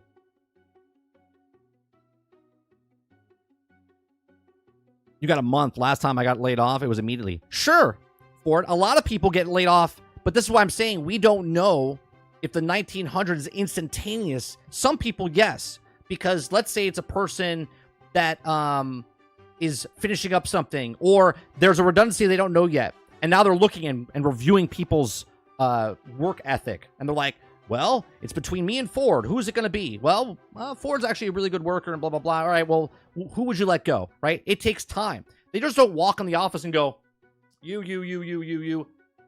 See you later, right? It takes time over a course of time who to get rid of, right? It all depends on, as well as they don't want to ruffle the feathers of maybe people that they want to make sure that everyone, they don't know who's going to get laid off. Everyone's kind of scared they might get laid off, but you just do your job. And then they start letting people go throughout the months.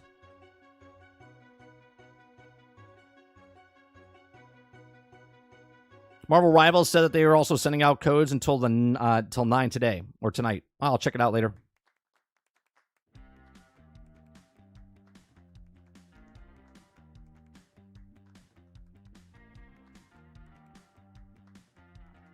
The studio that brought a banger to Xbox, Hi-Fi Rush, getting closed down instead of being rewarded with making a sequel.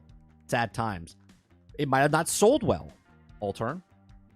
Right? Just because a game says it's a hot topic doesn't mean it sold well. Look at the last story we talked about last week with Alan Wake 2. It's the fastest selling game that Remnant's ever sold, but yet hasn't made its money back.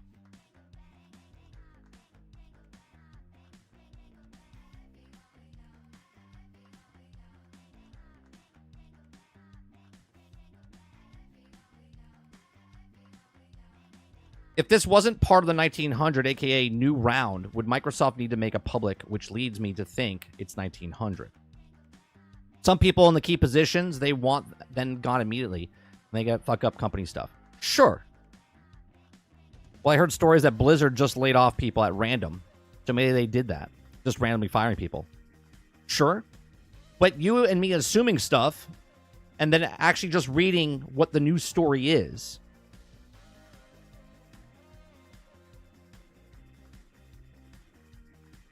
Hell, I've been fired through an email.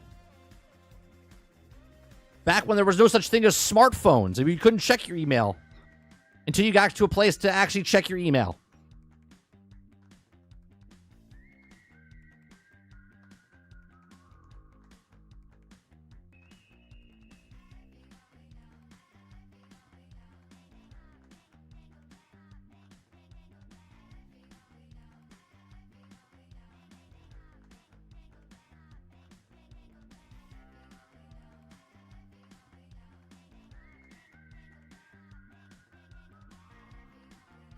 Let's see here.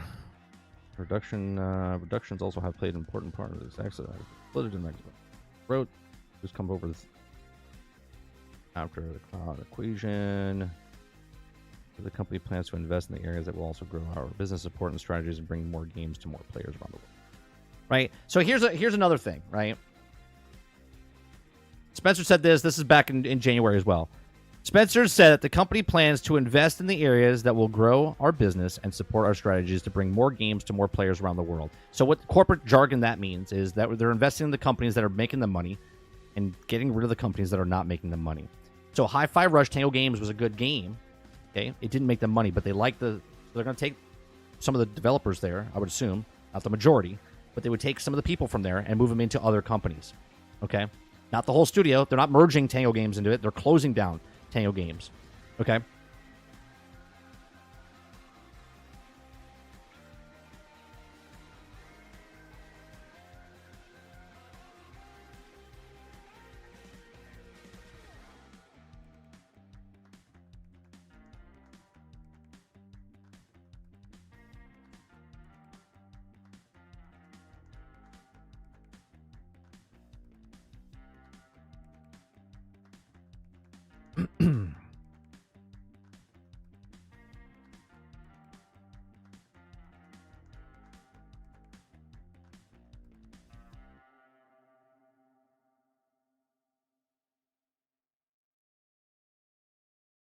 Right, so here's another one. It says this month, which was back in January, thousands of employees across the video game industry have been told they're facing layoffs.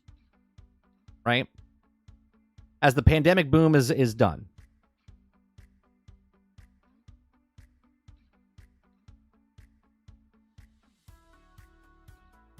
Right? So now everyone knows, right?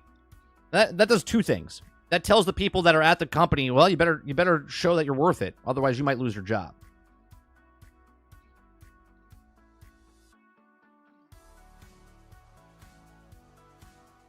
If Tango kept making games like Hi-Fi Rush, it would be good with Nintendo. Well, Tango Games wasn't for sale.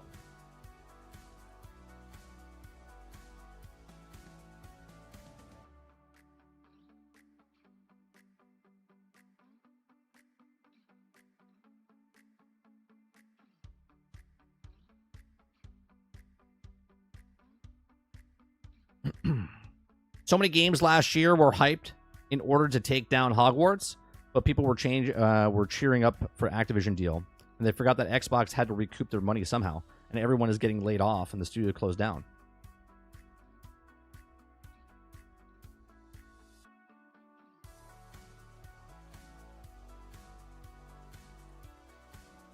This person says Hi-Fi Rush was a breakout hit for us and our players in all key measurements and expectations.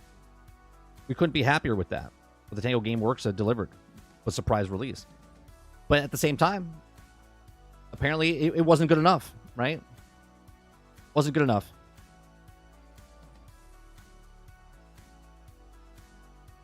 You know?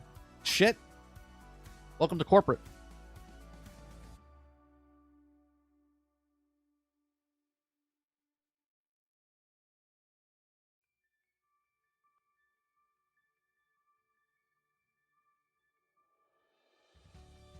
Here, Des Gordon. What exactly determines success on Xbox games these days? Hi-Fi Rush has no physical version, no marketing, no multiplayer. If Xbox pressuring ZeniMax to deliver sales of its games, maybe it shouldn't put as much emphasis on Xbox Game Pass. What is the goal here? Aaron Greenberg says Hi-Fi Rush was a breakout hit for us and our players in all key measurements and expectations. We couldn't be happier with what the team at Tango Gameworks delivered with a surprise release. And you gotta remember, there was no marketing whatsoever for that game. They literally just dropped it.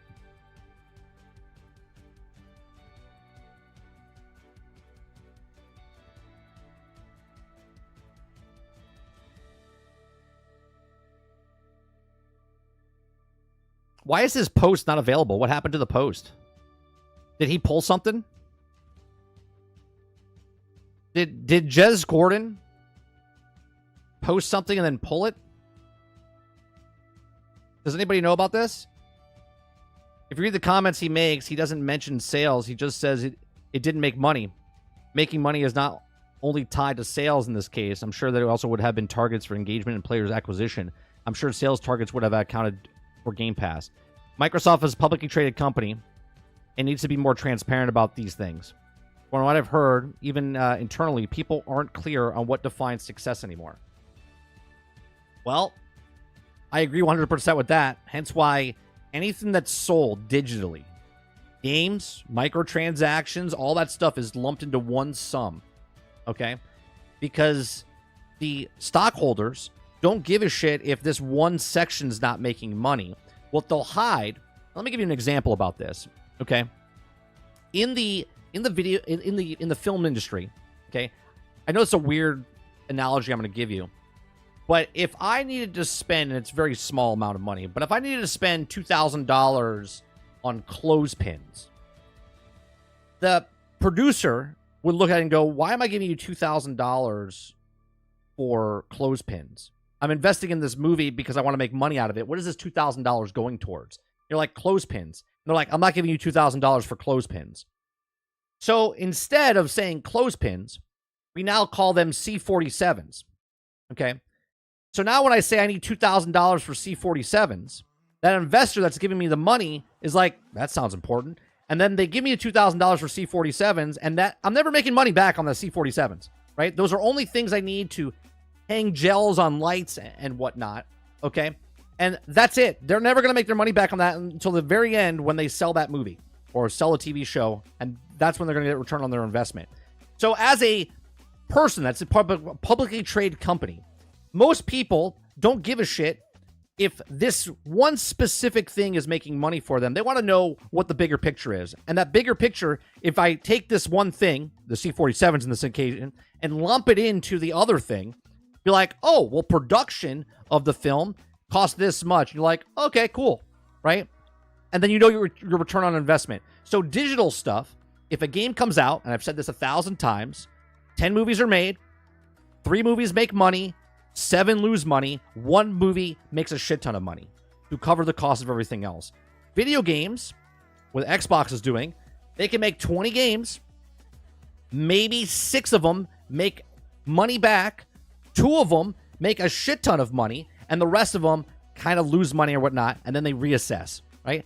That is the reality of entertainment. Doesn't matter if it's a music company, doesn't matter if it's a book publishing company, doesn't matter if it's a movie industry company, doesn't matter if it's a video game publishing company, right? That's exactly what happens.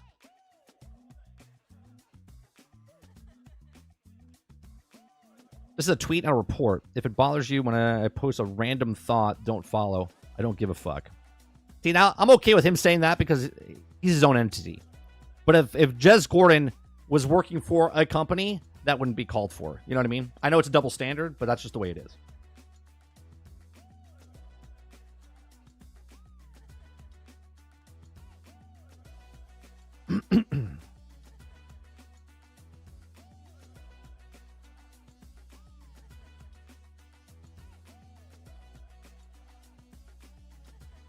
Just a regular game effect.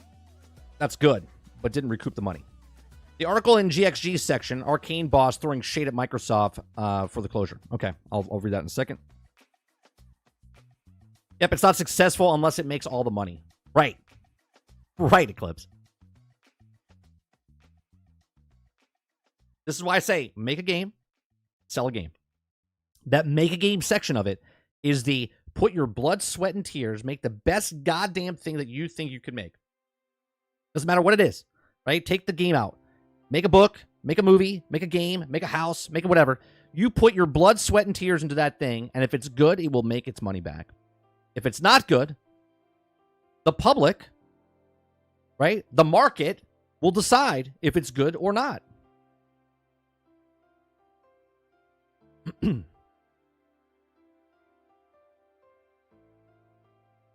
can't say close down entire studios and waste of resources, and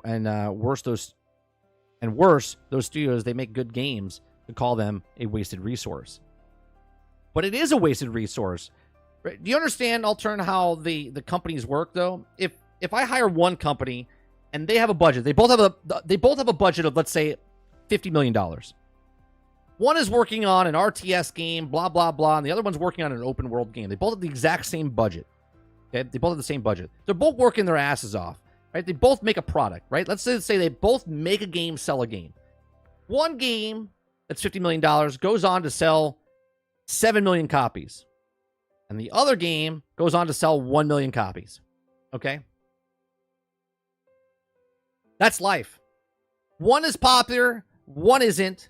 One loses their job, one continues on. It's a competition every single time.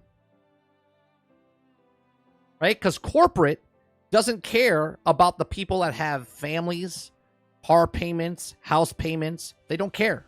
They don't care. This is why I say corporate doesn't care about you. This is why I say console companies don't care about you as a customer. They only care about the bottom line. The bottom line is, I invested 50 million over here. I invested 50 million over here. This one made money. This one lost money. These people get fired. These people don't. These people, the next time around, we give them 75 million and they don't return as much as they did with the $50 million budget, and now they get fired. That is life. I know it's as rude as can be, but that's exactly how it is.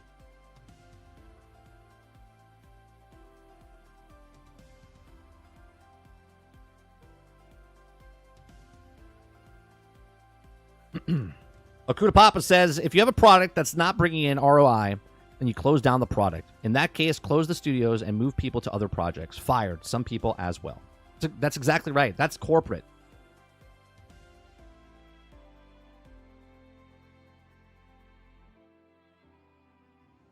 A fucking gut stab. Arcane boss criticizes Microsoft executive for studio closure. Okay.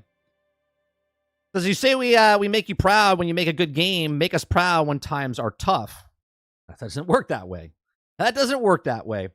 Arcane Lion boss Dinga Bakaba has publicly criticized Microsoft executives for the decision to close several studios, including Austin Studios, calling the news a fucking gut stab. Okay? Right? He worked his ass off. He made a game, sold a game. That game failed. Right? And this is what happens. Okay? On Tuesday, the Xbox maker told staff at 4 studios, including Redfall maker Arcane Studios, that they are also planned for closure. Game boss Matt Booty claimed that some staff would be moved to other teams and others would be laid off. Okay. Bakaba, a creative director, critically acclaimed Deathloop and currently working on Blade, responded to the news on X with the usually frank and critical message that this is also used to seeing somebody running a first-party studio. This is absolutely terrible, he wrote. Permission to be human, right? To any executive reading this, friendly reminder that video games are an entertainment/culture industry, and your business as a corporation is to take care of your artists/entertainers and help them create value for you. Okay, he added, quote, don't throw us into a gold fever gambits. Don't use us as a straw man for miscalculations/blind spots. Don't make our work environments Durvis jungles, okay? You say we make you proud and we make good games. Make us proud when times are tough. We know you can. We've seen it before. Okay? So he says, for now, great teams are sunsetting before your eyes again. And it's fucking gut stab. Lion is safe, but please be tactful and discerning about all of this. And respect affected folks. Voice and leave in room to be heard. This is the story to tell, and there's feelings to be expressed. Arcane Austin is planned to close alongside Hi-Fi Rush Studios, Game Tangos, Elder Scrolls Online co-developer Roadhouse, and Mighty Doom developer Alpha Dog. Right? The Austin team, which also initially set up in 2006, worked on the first Dishonored alongside other Arcane teams before developing in 2017 version of Prey on its own. Most recently, the studio was responsible for Redfall. That alone, I'll be honest with you, was not a game. Okay, has released in 2023 for technical issues, and it's underwhelming critical reception, and the game currently has a Metacritic score of 56. Its closure means that the planned Hero Pass DLC for the game, which also remained in development despite the game's bad launch, has now been canceled, with all the development on the game now ended. Players who also had previously pre-ordered the game were expecting to get the Hero Pass as part of the order, will also now be getting a make good offers instead of according to Xbox. The news of the studio closure follows confirmation earlier this year the 1,900 staff would be laid off across Activision, Blizzard, Bethesda, and Xbox. Oh, look at this. The news of the studio closures follows confirmation earlier this year of the 1,900 staff would be laid off. I'm not saying that's what it is, but that's what it seems like it is. According to the head, Phil Spencer, at the time of decision had been made for Microsoft and Activision Blizzard leadership teams to set priorities, identified areas and overlap insurance that will align the best opportunities for growth. Hey, look at that.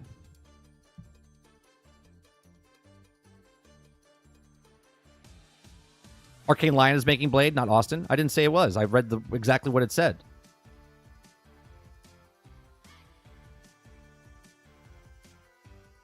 I didn't say Austin was making Blade. The guy, Dingabakaba, who works for Arcane Lion, worked on Blade, and he also worked on the other one. He's just talking about how gut-stabbing this is because of what they're doing to the other developers.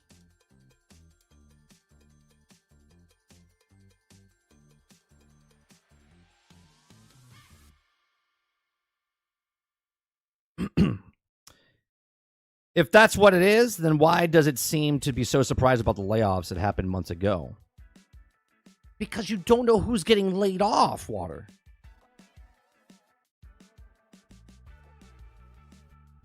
The best companies rise up and survive. The ones that fuck around find out in the business. That's how it's supposed to be. But you can't expect it to get ROI if you don't sell games. Their game is light go on subservice. They don't sell shit. That's not true. Other games have sold.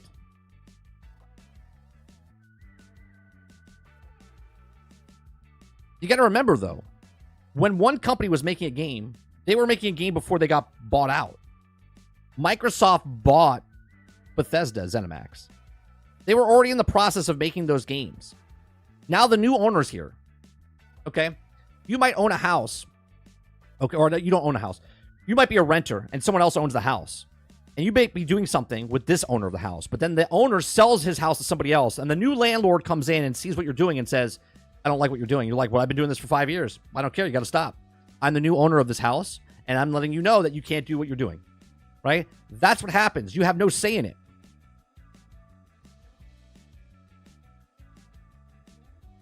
They sit at the table and say, if we do $285 million budget, use microtransactions, loot boxes, season passes, we should make $1 billion.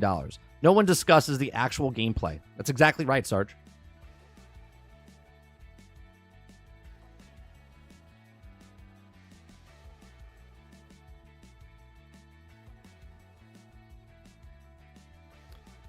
He probably knew that's why Redfall was shit. Outriders made zero money on Game Pass. Yeah, but Machiavelli, you understand that the publisher that sold it to Game Pass made money, right? You understand that People Can Fly didn't make the money. The developers didn't make money off Game Pass, but it wasn't their decision to put it on Game Pass. This is why People Can Fly made a deal with Microsoft to make their next game. Okay? The people that signed the deal to put it on Game Pass, they made money off Game Pass because they got the money up front from Microsoft. Right? If People Can Fly didn't make a game with the other publisher, and the publisher, right? If People Can Fly made a deal directly with Microsoft, then they would have made money because they would have got their money up front.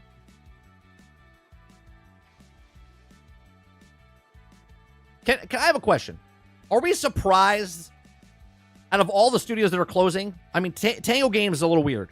Okay? Tango Games is a little weird. But Austin, Arcane Austin, are we surprised that studio's closing? Which they're not even closing. They're literally taking the company and moving them into other people to help them with other projects, right? But are we surprised that Austin's like done?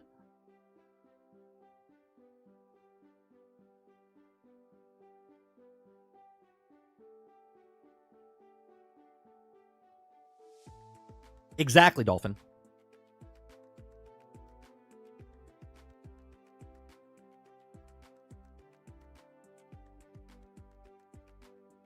Like, who's shocked? They made Redfall. Didn't sell well. It was a broken, buggy game. Was unfinished when it came out. And we're like, man, sure feel bad for that studio. They didn't even make a game.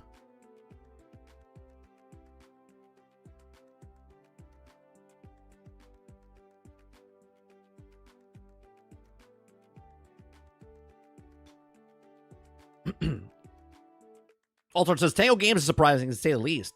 The one that made Redfall makes sense. Even Tango, right? 65 employees. And again, I don't know what it entails for the corporate part, right? They bought the company. They're like, all right, what's Tango, right? And let me put it this way, right? And I don't know if this happened. I'm speculating here. Okay, I'm making assumptions and speculating. Let me put out that straight up. Okay, if Phil Spencer walked up, remember they put Matt Booty in charge of ZeniMax now. Remember, just a couple months ago, right? So shit like Redfall wouldn't happen again, right? They're making sure they're crossing the T's, dotting the I's, making sure that they don't get another project like that. That's why Matt Booty is in charge of ZeniMax now. Okay, but if they go to Todd Howard or they go to ZeniMax and Matt Booty and they go, we have to let people go. Out of all the companies that you have, who can we let go? And they're like, well, we can't touch Bethesda, right? They're like the actual studio Bethesda, not the publishers, but Bethesda. Okay, can't touch them, right? They're successful, right?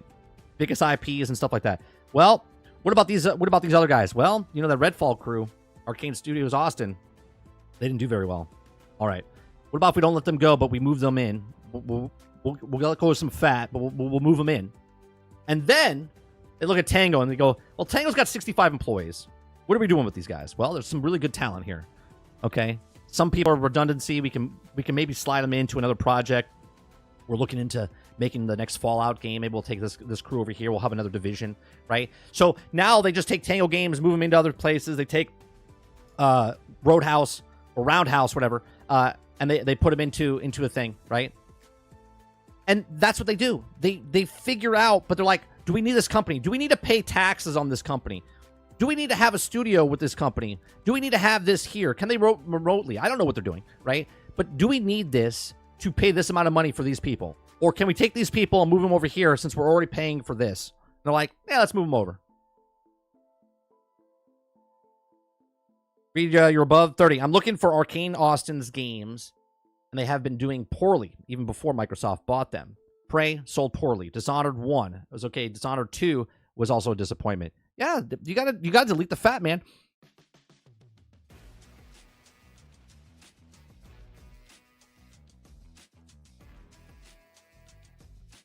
I hope the leadership of Arcane Austin is fired. I don't need it. I don't need though we didn't want to make Redfall, and we'll shove it into Microsoft's face. True. But they didn't even say that to Microsoft. They said that to Bethesda before Microsoft came in. They thought that once Microsoft bought it, they would say, yeah, cancel that project. Hilly says, I'm surprised Microsoft let them live after Redfall. Yeah, I'm surprised.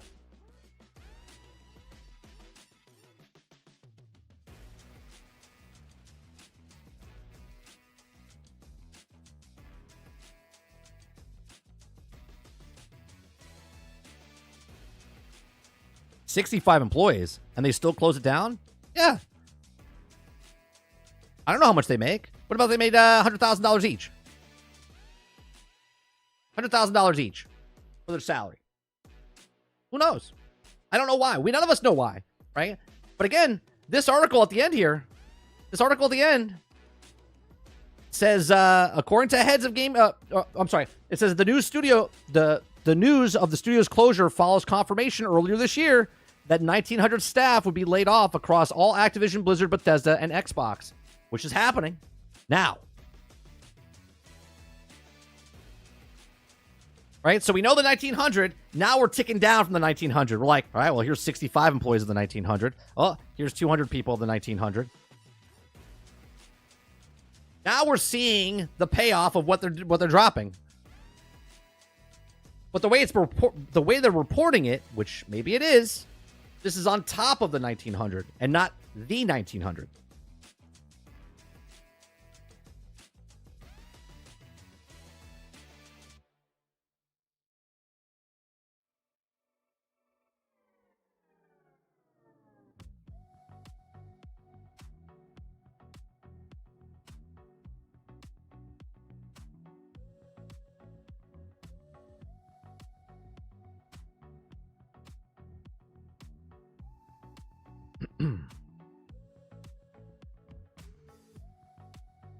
So they announced they will fire 1,900, and then after like 3 months, they fire them.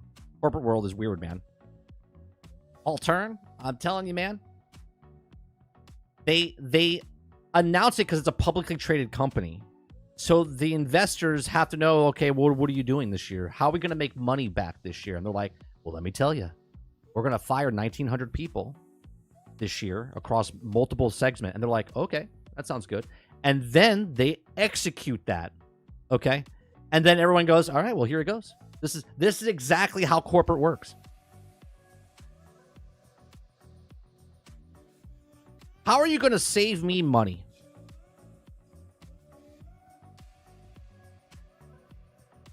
You need to save us money.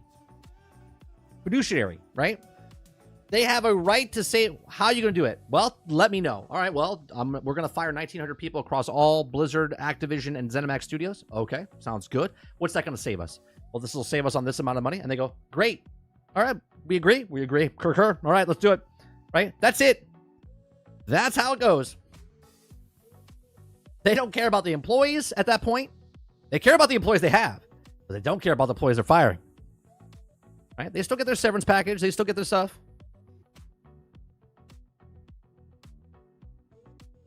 Microsoft backtracked on the feel of the burn quote on the controller. That's funny. To be fair, though, Kylo, that probably what happened was, because that shit's like way in advance. You know what I mean? There's so many heads working in different departments that they're like, you know, it's almost like putting out a. You ever put out a tweet or on YouTube? Sometimes I'll post stuff days and weeks in advance, and I forget that I even posted it. Right? And it's on timers. So, like, they put this out there and they're like, oh, yeah, that's bad. It's just really bad timing. Really bad timing. If one company gets bought, there will be firings. Even if it said they won't be. Oh, there's always firings, Dolphin. Always. This is how it always happens. The announcement, the investigation, and the firings. Yeah. Sometimes it happens instantaneously, right? Sometimes they come in and it's like a surgeon. They'll come in and they're like, boom, boom, boom, boom, you're gone. Then it's a widespread, especially when do they have 22,000 employees? 22,000 employees. They're like, all right, well, we'll do the sales department, this department, that department. When they first announced it, they didn't say the game industry. They said Microsoft is letting go of 1,900 people. I called my buddy up because he works for Microsoft, but he works in sales. He works for the software that makes software for independent companies or whatnot, right? And I was like, are you fired? He's like, no. He's like, I don't even know what you're talking about. Right? Because that's how big the company is. When people in the actual company don't even know that the other part of the company is getting fired.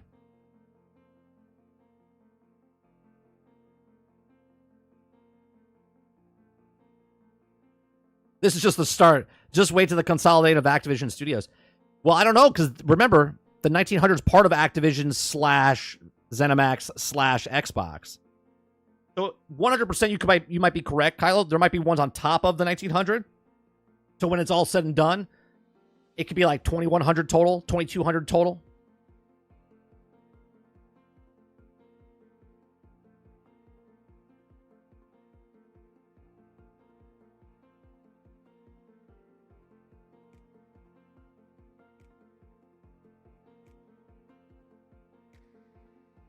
Now King is safe. I mean, I don't know if they're safe. Can we say safe for now? Can we say safe for now, Krebsy?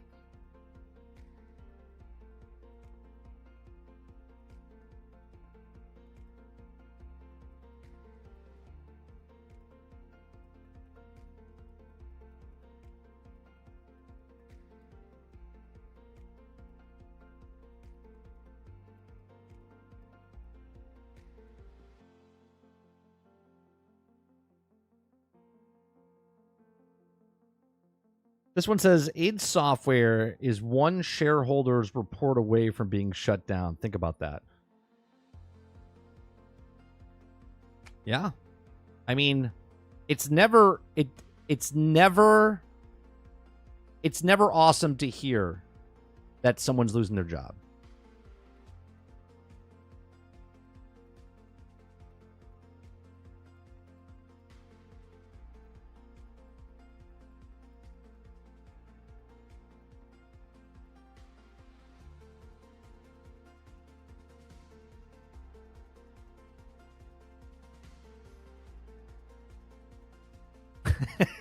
King has Candy Crush. They'll be fine. Yeah, it's crazy that, look, no one's ever safe. We are past the times where you work for a company and you're there for 30 years, and then once you're done working there, they throw a party for you, and they give you some, like, a watch because you've been there for so long, and like we are past those times. Okay? You're there, and when they're done blowing your nose with you, they toss you away. That's what happens.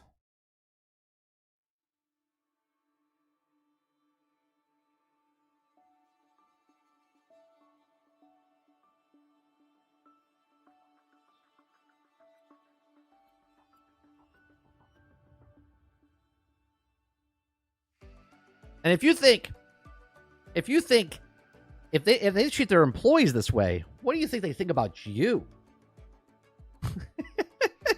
They don't give two craps about if you buy or worship their plastic box they make games for you about. They don't care.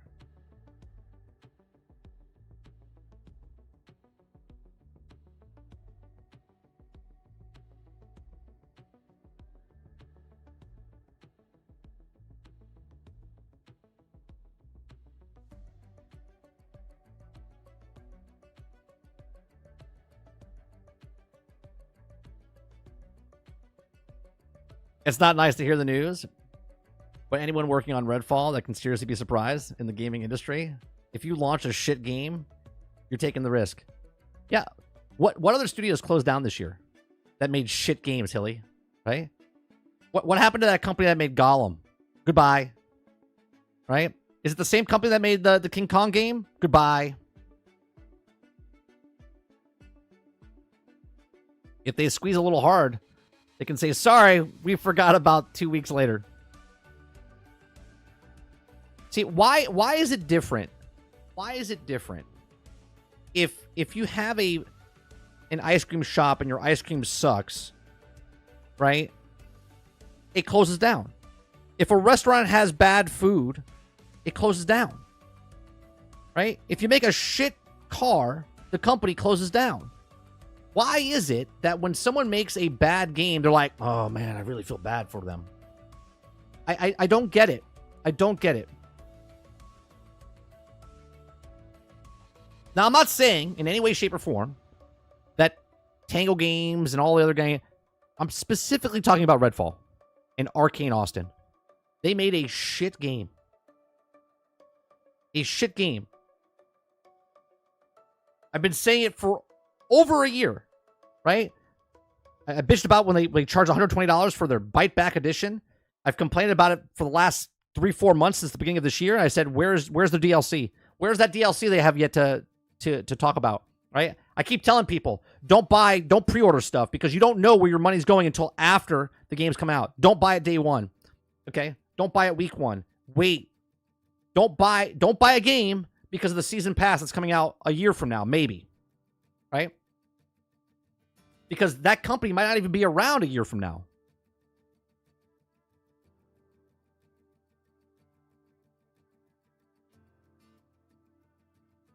Solomon says, Redfall was so shit, they were hoping that their new buyer would cancel. That's right. They're like, oh, Microsoft's going to come in and save us. Leave the ice cream out of this.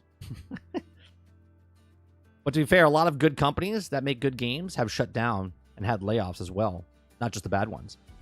Now, Argus, now they can make a good game. But then what happens after you make that game? Right? What happens after that game? It's got to be a popular game to sell. It's got to make its money back.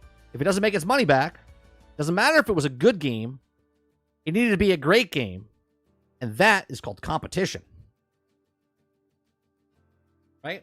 One company works on a battle royale and the other company works on a battle royale. One battle royale is the king of battle royales and the other one is it might be a good game, but no one knows about it because they're not playing it and they go under.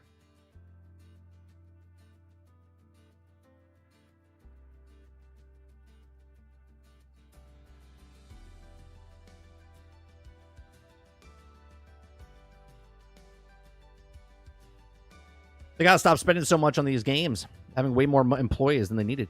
I don't even think that's the problem, though. Like, how much... I don't know. How much do you think Hi-Fi Rush cost them? Do we even know that?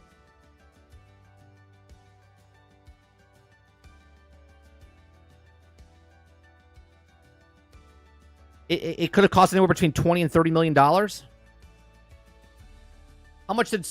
much did Hi-Fi Rush sell for? Was it $30? Or was it $40? I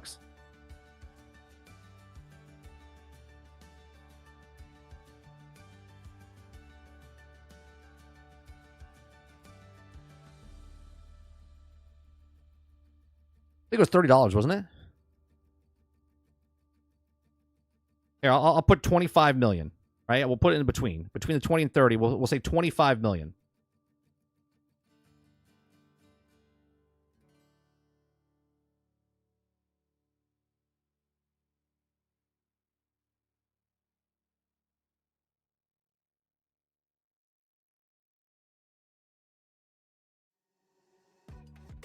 Did you say you had to tell them to give the money back?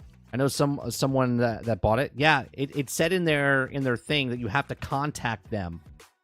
You have to contact them. Where the hell was it?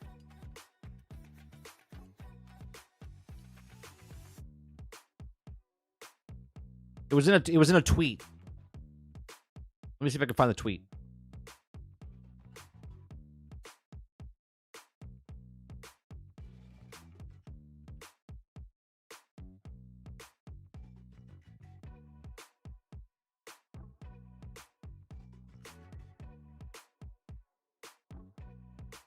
$30 seems right.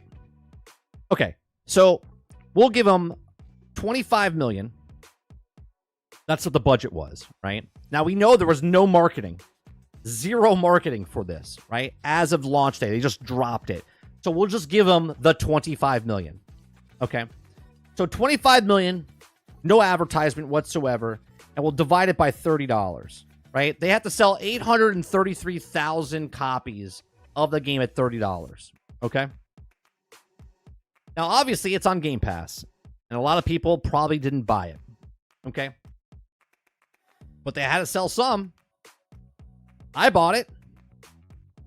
Okay. Right. So they had to sell some. So they didn't have to sell that much.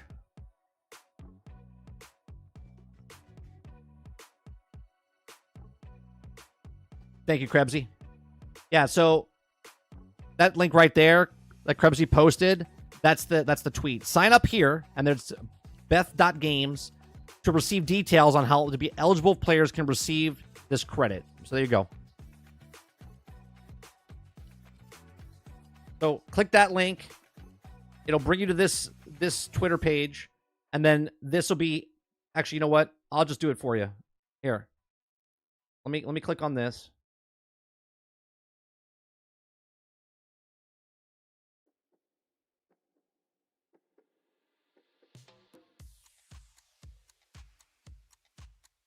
There you go. That's the link that you need to get your actual refund.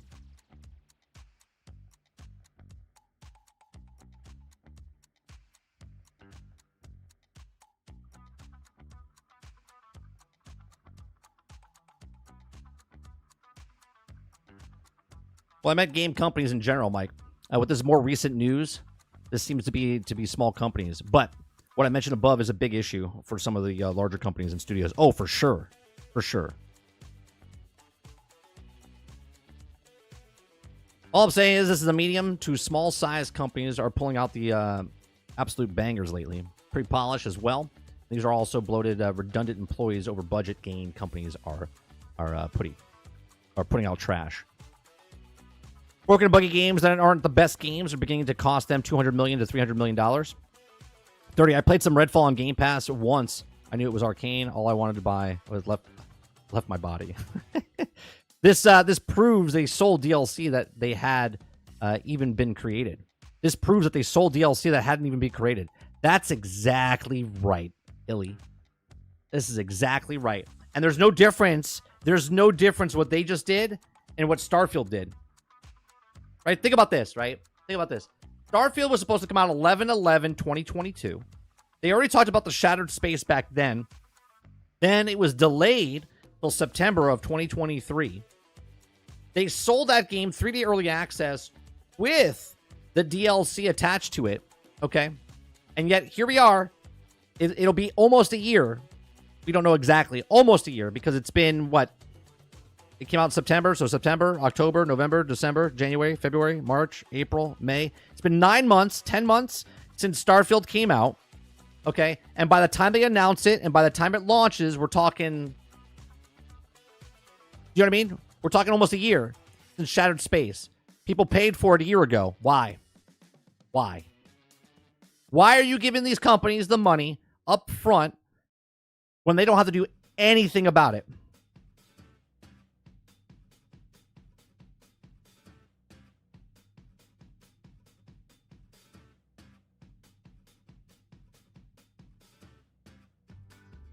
My buddy.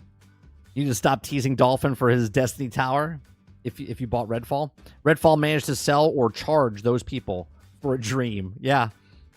Starfield, Redfall, Star Wars Outlaws, Remnant 2, all of these selling a season pass. No one knows what it brings. And that's my issue. My issue has never been about if Star Wars Outlaws is a good game or a bad game. It's about the business practices they've done, right? It's not about if Starfield was a good game or bad game. It's about the business decisions that they've created, selling you stuff ahead of time when you don't know what you're getting.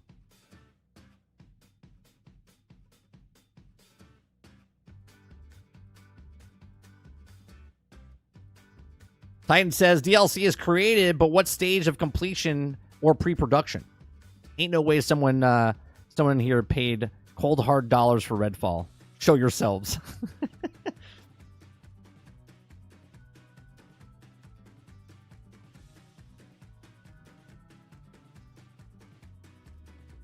That's a good question, Jones.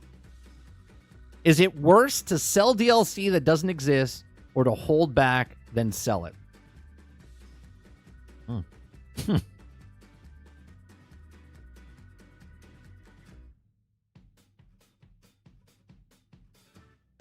In the defense of Starfield, I wanted that shiny thing in the case and the digital watch and the moon case. I get that, Hilly, but they use that to get the money out of you. They could have still given you that stuff and then months later said, hey, we have a DLC coming out. But no, they use the DLC that they have yet to work on or have yet to actually put together. Now obviously, Starfield, right? Here's a perfect example. Did CD Projekt Red advertise Phantom Liberty before the game came out? No, they didn't, right? They talked about the DLC after the game came out.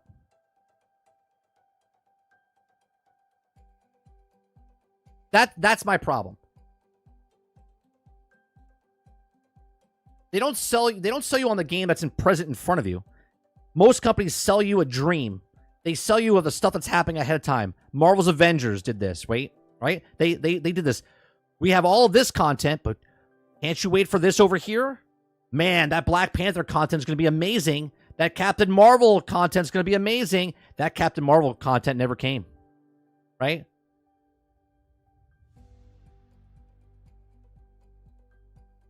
Right? I love this stuff over here. Man, I was so excited of this stuff over here. Yet you haven't even bought this yet. You haven't even played this yet. But man, that stuff over here. Here's the thing. I've never changed. I bitched about this when Destiny did this back in 2014. Okay? They were selling you Dark Below and House of Wolves before the fucking game even launched.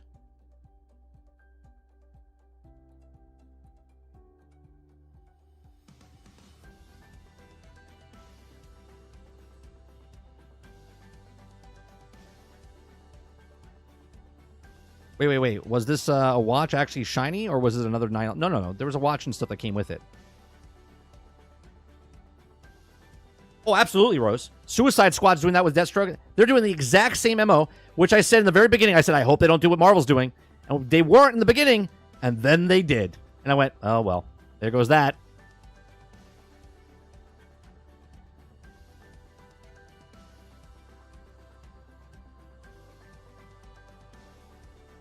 They shouldn't be able to sell shit that's not released yet. if they allow you to pre-order, that should hold you your place and claim the product, but not charge you until it's released. Now, I'll agree with that. If you want to wish list, right? If Xbox and PlayStation and all these other companies, if you're interested in the DLC and you wish list it like you do on Steam, then I'm okay with that. If I'm not paying up front for your DLC that you may or may not bring out and tell us what's on that content, okay, I'm cool. I'll hit that thumbs up and be like, yeah, I'm interested in the DLC, right? But no, they don't do that. They use the DLC to promote what's happening in this game now. And you don't know if you get it a year from now.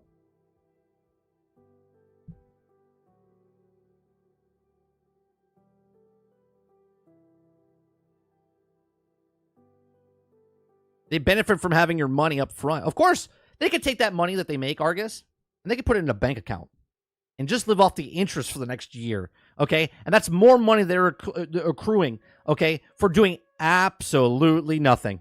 They haven't provided you anything, right? You pay the $70 for the game, cool, there's the game. But now they have an extra $30, $40, okay, from millions of people. What are they doing with that? Did they already spend it? Are they putting that off in an offshore account so they can do what they want with it and then come back? They benefit from having your money up front, and you're out of the money until until they decide to deliver your product, if they ever do. Right, and this is what I've always said.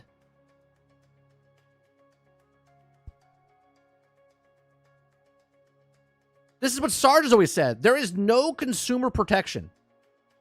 And then this shit's batshit crazy. Okay? Sign up here to receive details on how eligible players can receive this credit. Everybody. It was real easy to take your money, wasn't it? It's real easy to take your money, but mother in hell is it hard to get your money back.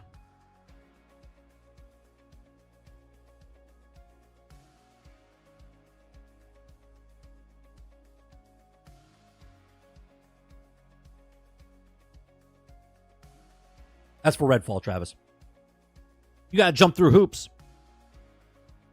You bought a digital game with digital money.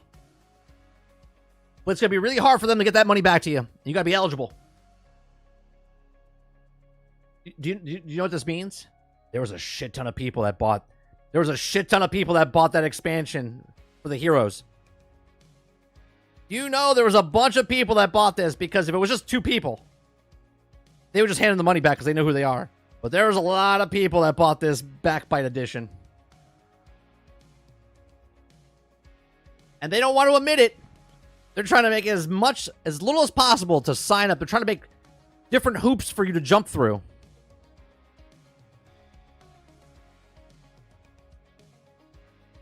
The consumer protection are the pins they send you. Titan says, sign up for that NFT scam.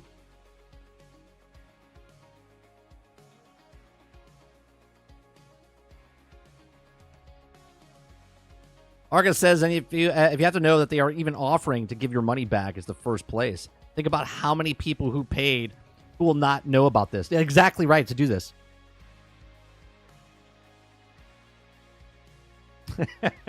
Rose is like, one thing's true about the game and the edition, it bites.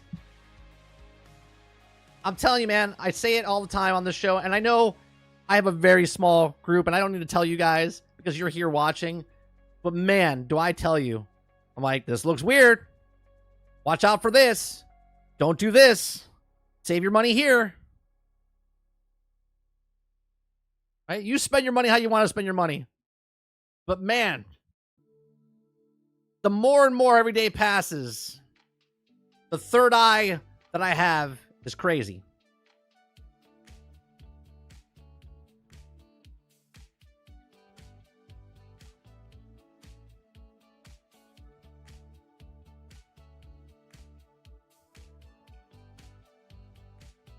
Sign up, do this, get that, pre-order this.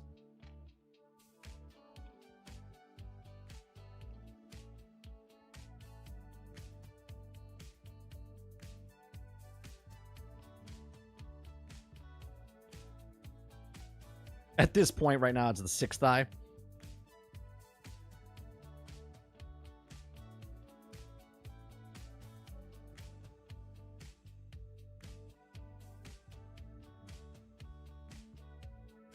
Rah, rah, rah, rah, rah. Don't tell me how to spend my money.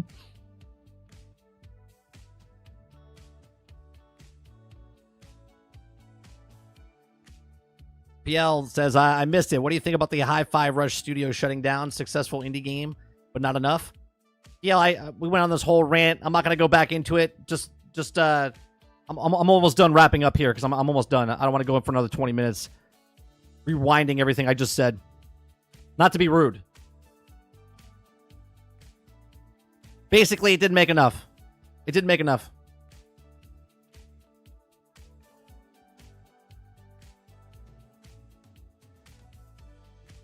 Hey, Mom, I'm a little creeped out. Mike is talking about my third eye again. Oh, Jesus. Oh, Jesus, Z. You got to make it weird.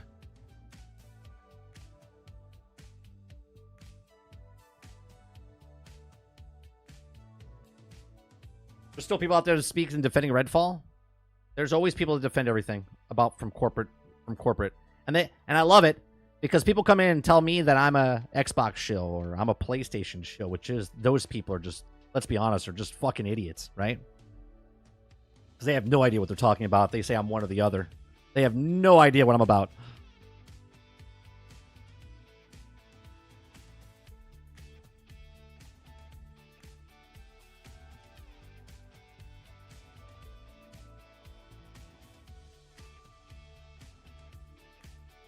People already have a predetermined thing when I post my videos, especially my shorts. They already have a pre-notion of, because they watch other people that shit on one box or the other. And I've never been about that.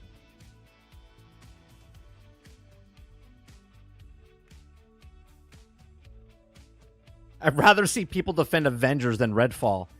Well, Avengers wasn't a shit game. It was a shit execution of a live service game. And when they came out with all the free shit, I knew it was a problem. Same with Suicide Squad. Even when Suicide Squad announced it on the stream, I was like, oh God, no, don't say it so.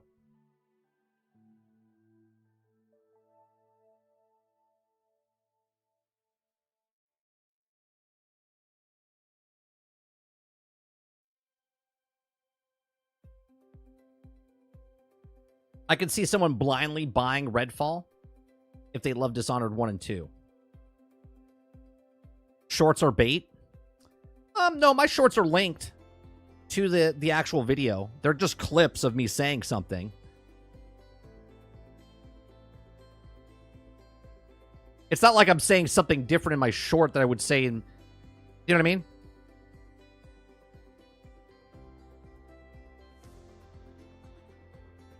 Well, we'll see. EA is coming out with a... single-player Iron Man game, the single-player Black Panther game. They're coming out with the Captain America and Black Panther game. There's a lot of single-player games coming out in that world. We'll see what happens.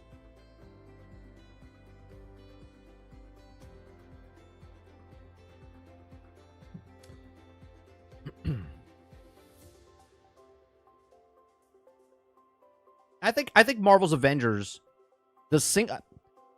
people like it or don't like it, but what I'm saying is the Marvel single-player aspect of the game was pretty good. It was pretty good, right? It was a 15-hour campaign at the time. Now, obviously, if they didn't break up the rest of it and sell you over for microtransactions and stuff over the next 2 years, they took all that story content and just added it. You get a 20 to 25-hour game of story. It was actually pretty good. It wasn't the greatest thing ever, but for the amount of money you paid for the 25 hours, when it's all said and done, it's worth it.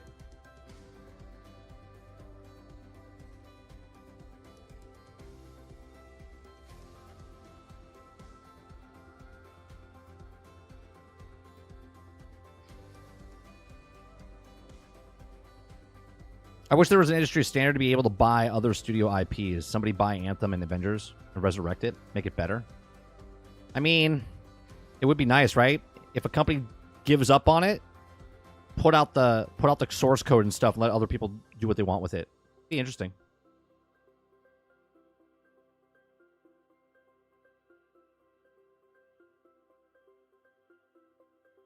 Oh, I agree with that, Jones. I agree with that. Shorts are... I agree with you. I agree with you. Shorts in general are bait, right? Because people... And I'll tell you, the click rate through to watch my video that's linked Hence why if you watch my shorts, I actually put this in my shorts now. Because when I do the shorts... Here, let me show you. Just in case you haven't seen one of my shorts.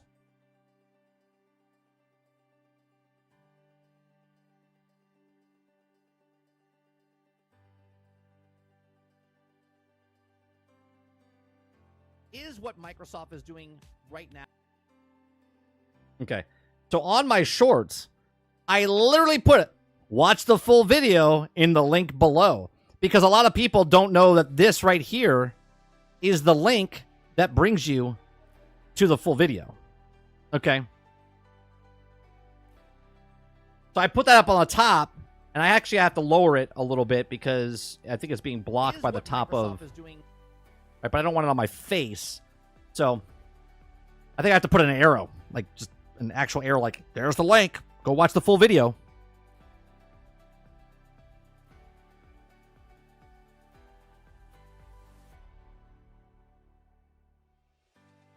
I buy Anthem and then find a team to work on it. I mean, Anthem was a good game. The story was okay. Just the mechanics of the game were good. And then they fucked it up with no end game and everything else.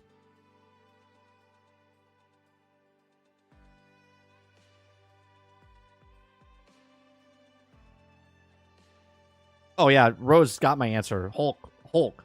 I loved Hulk in that game. That brought a smile to my face every time I destroyed somebody. I love my Hulk build. I loved...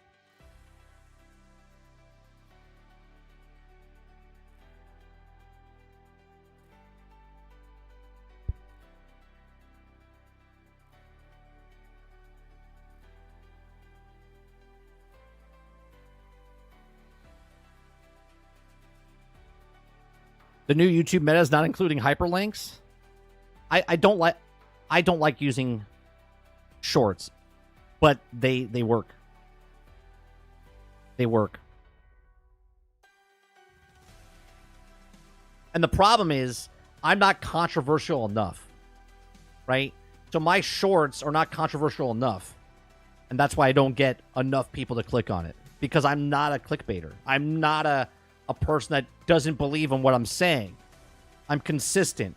I say the same stuff over and over and over.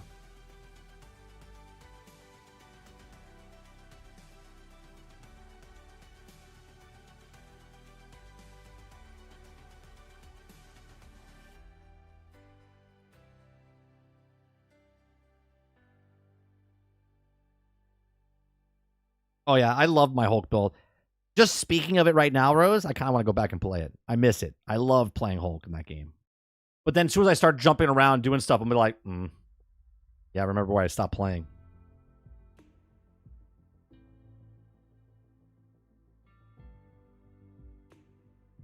Maybe I'll like Marvel's Rivals when it comes out. Maybe. We'll see.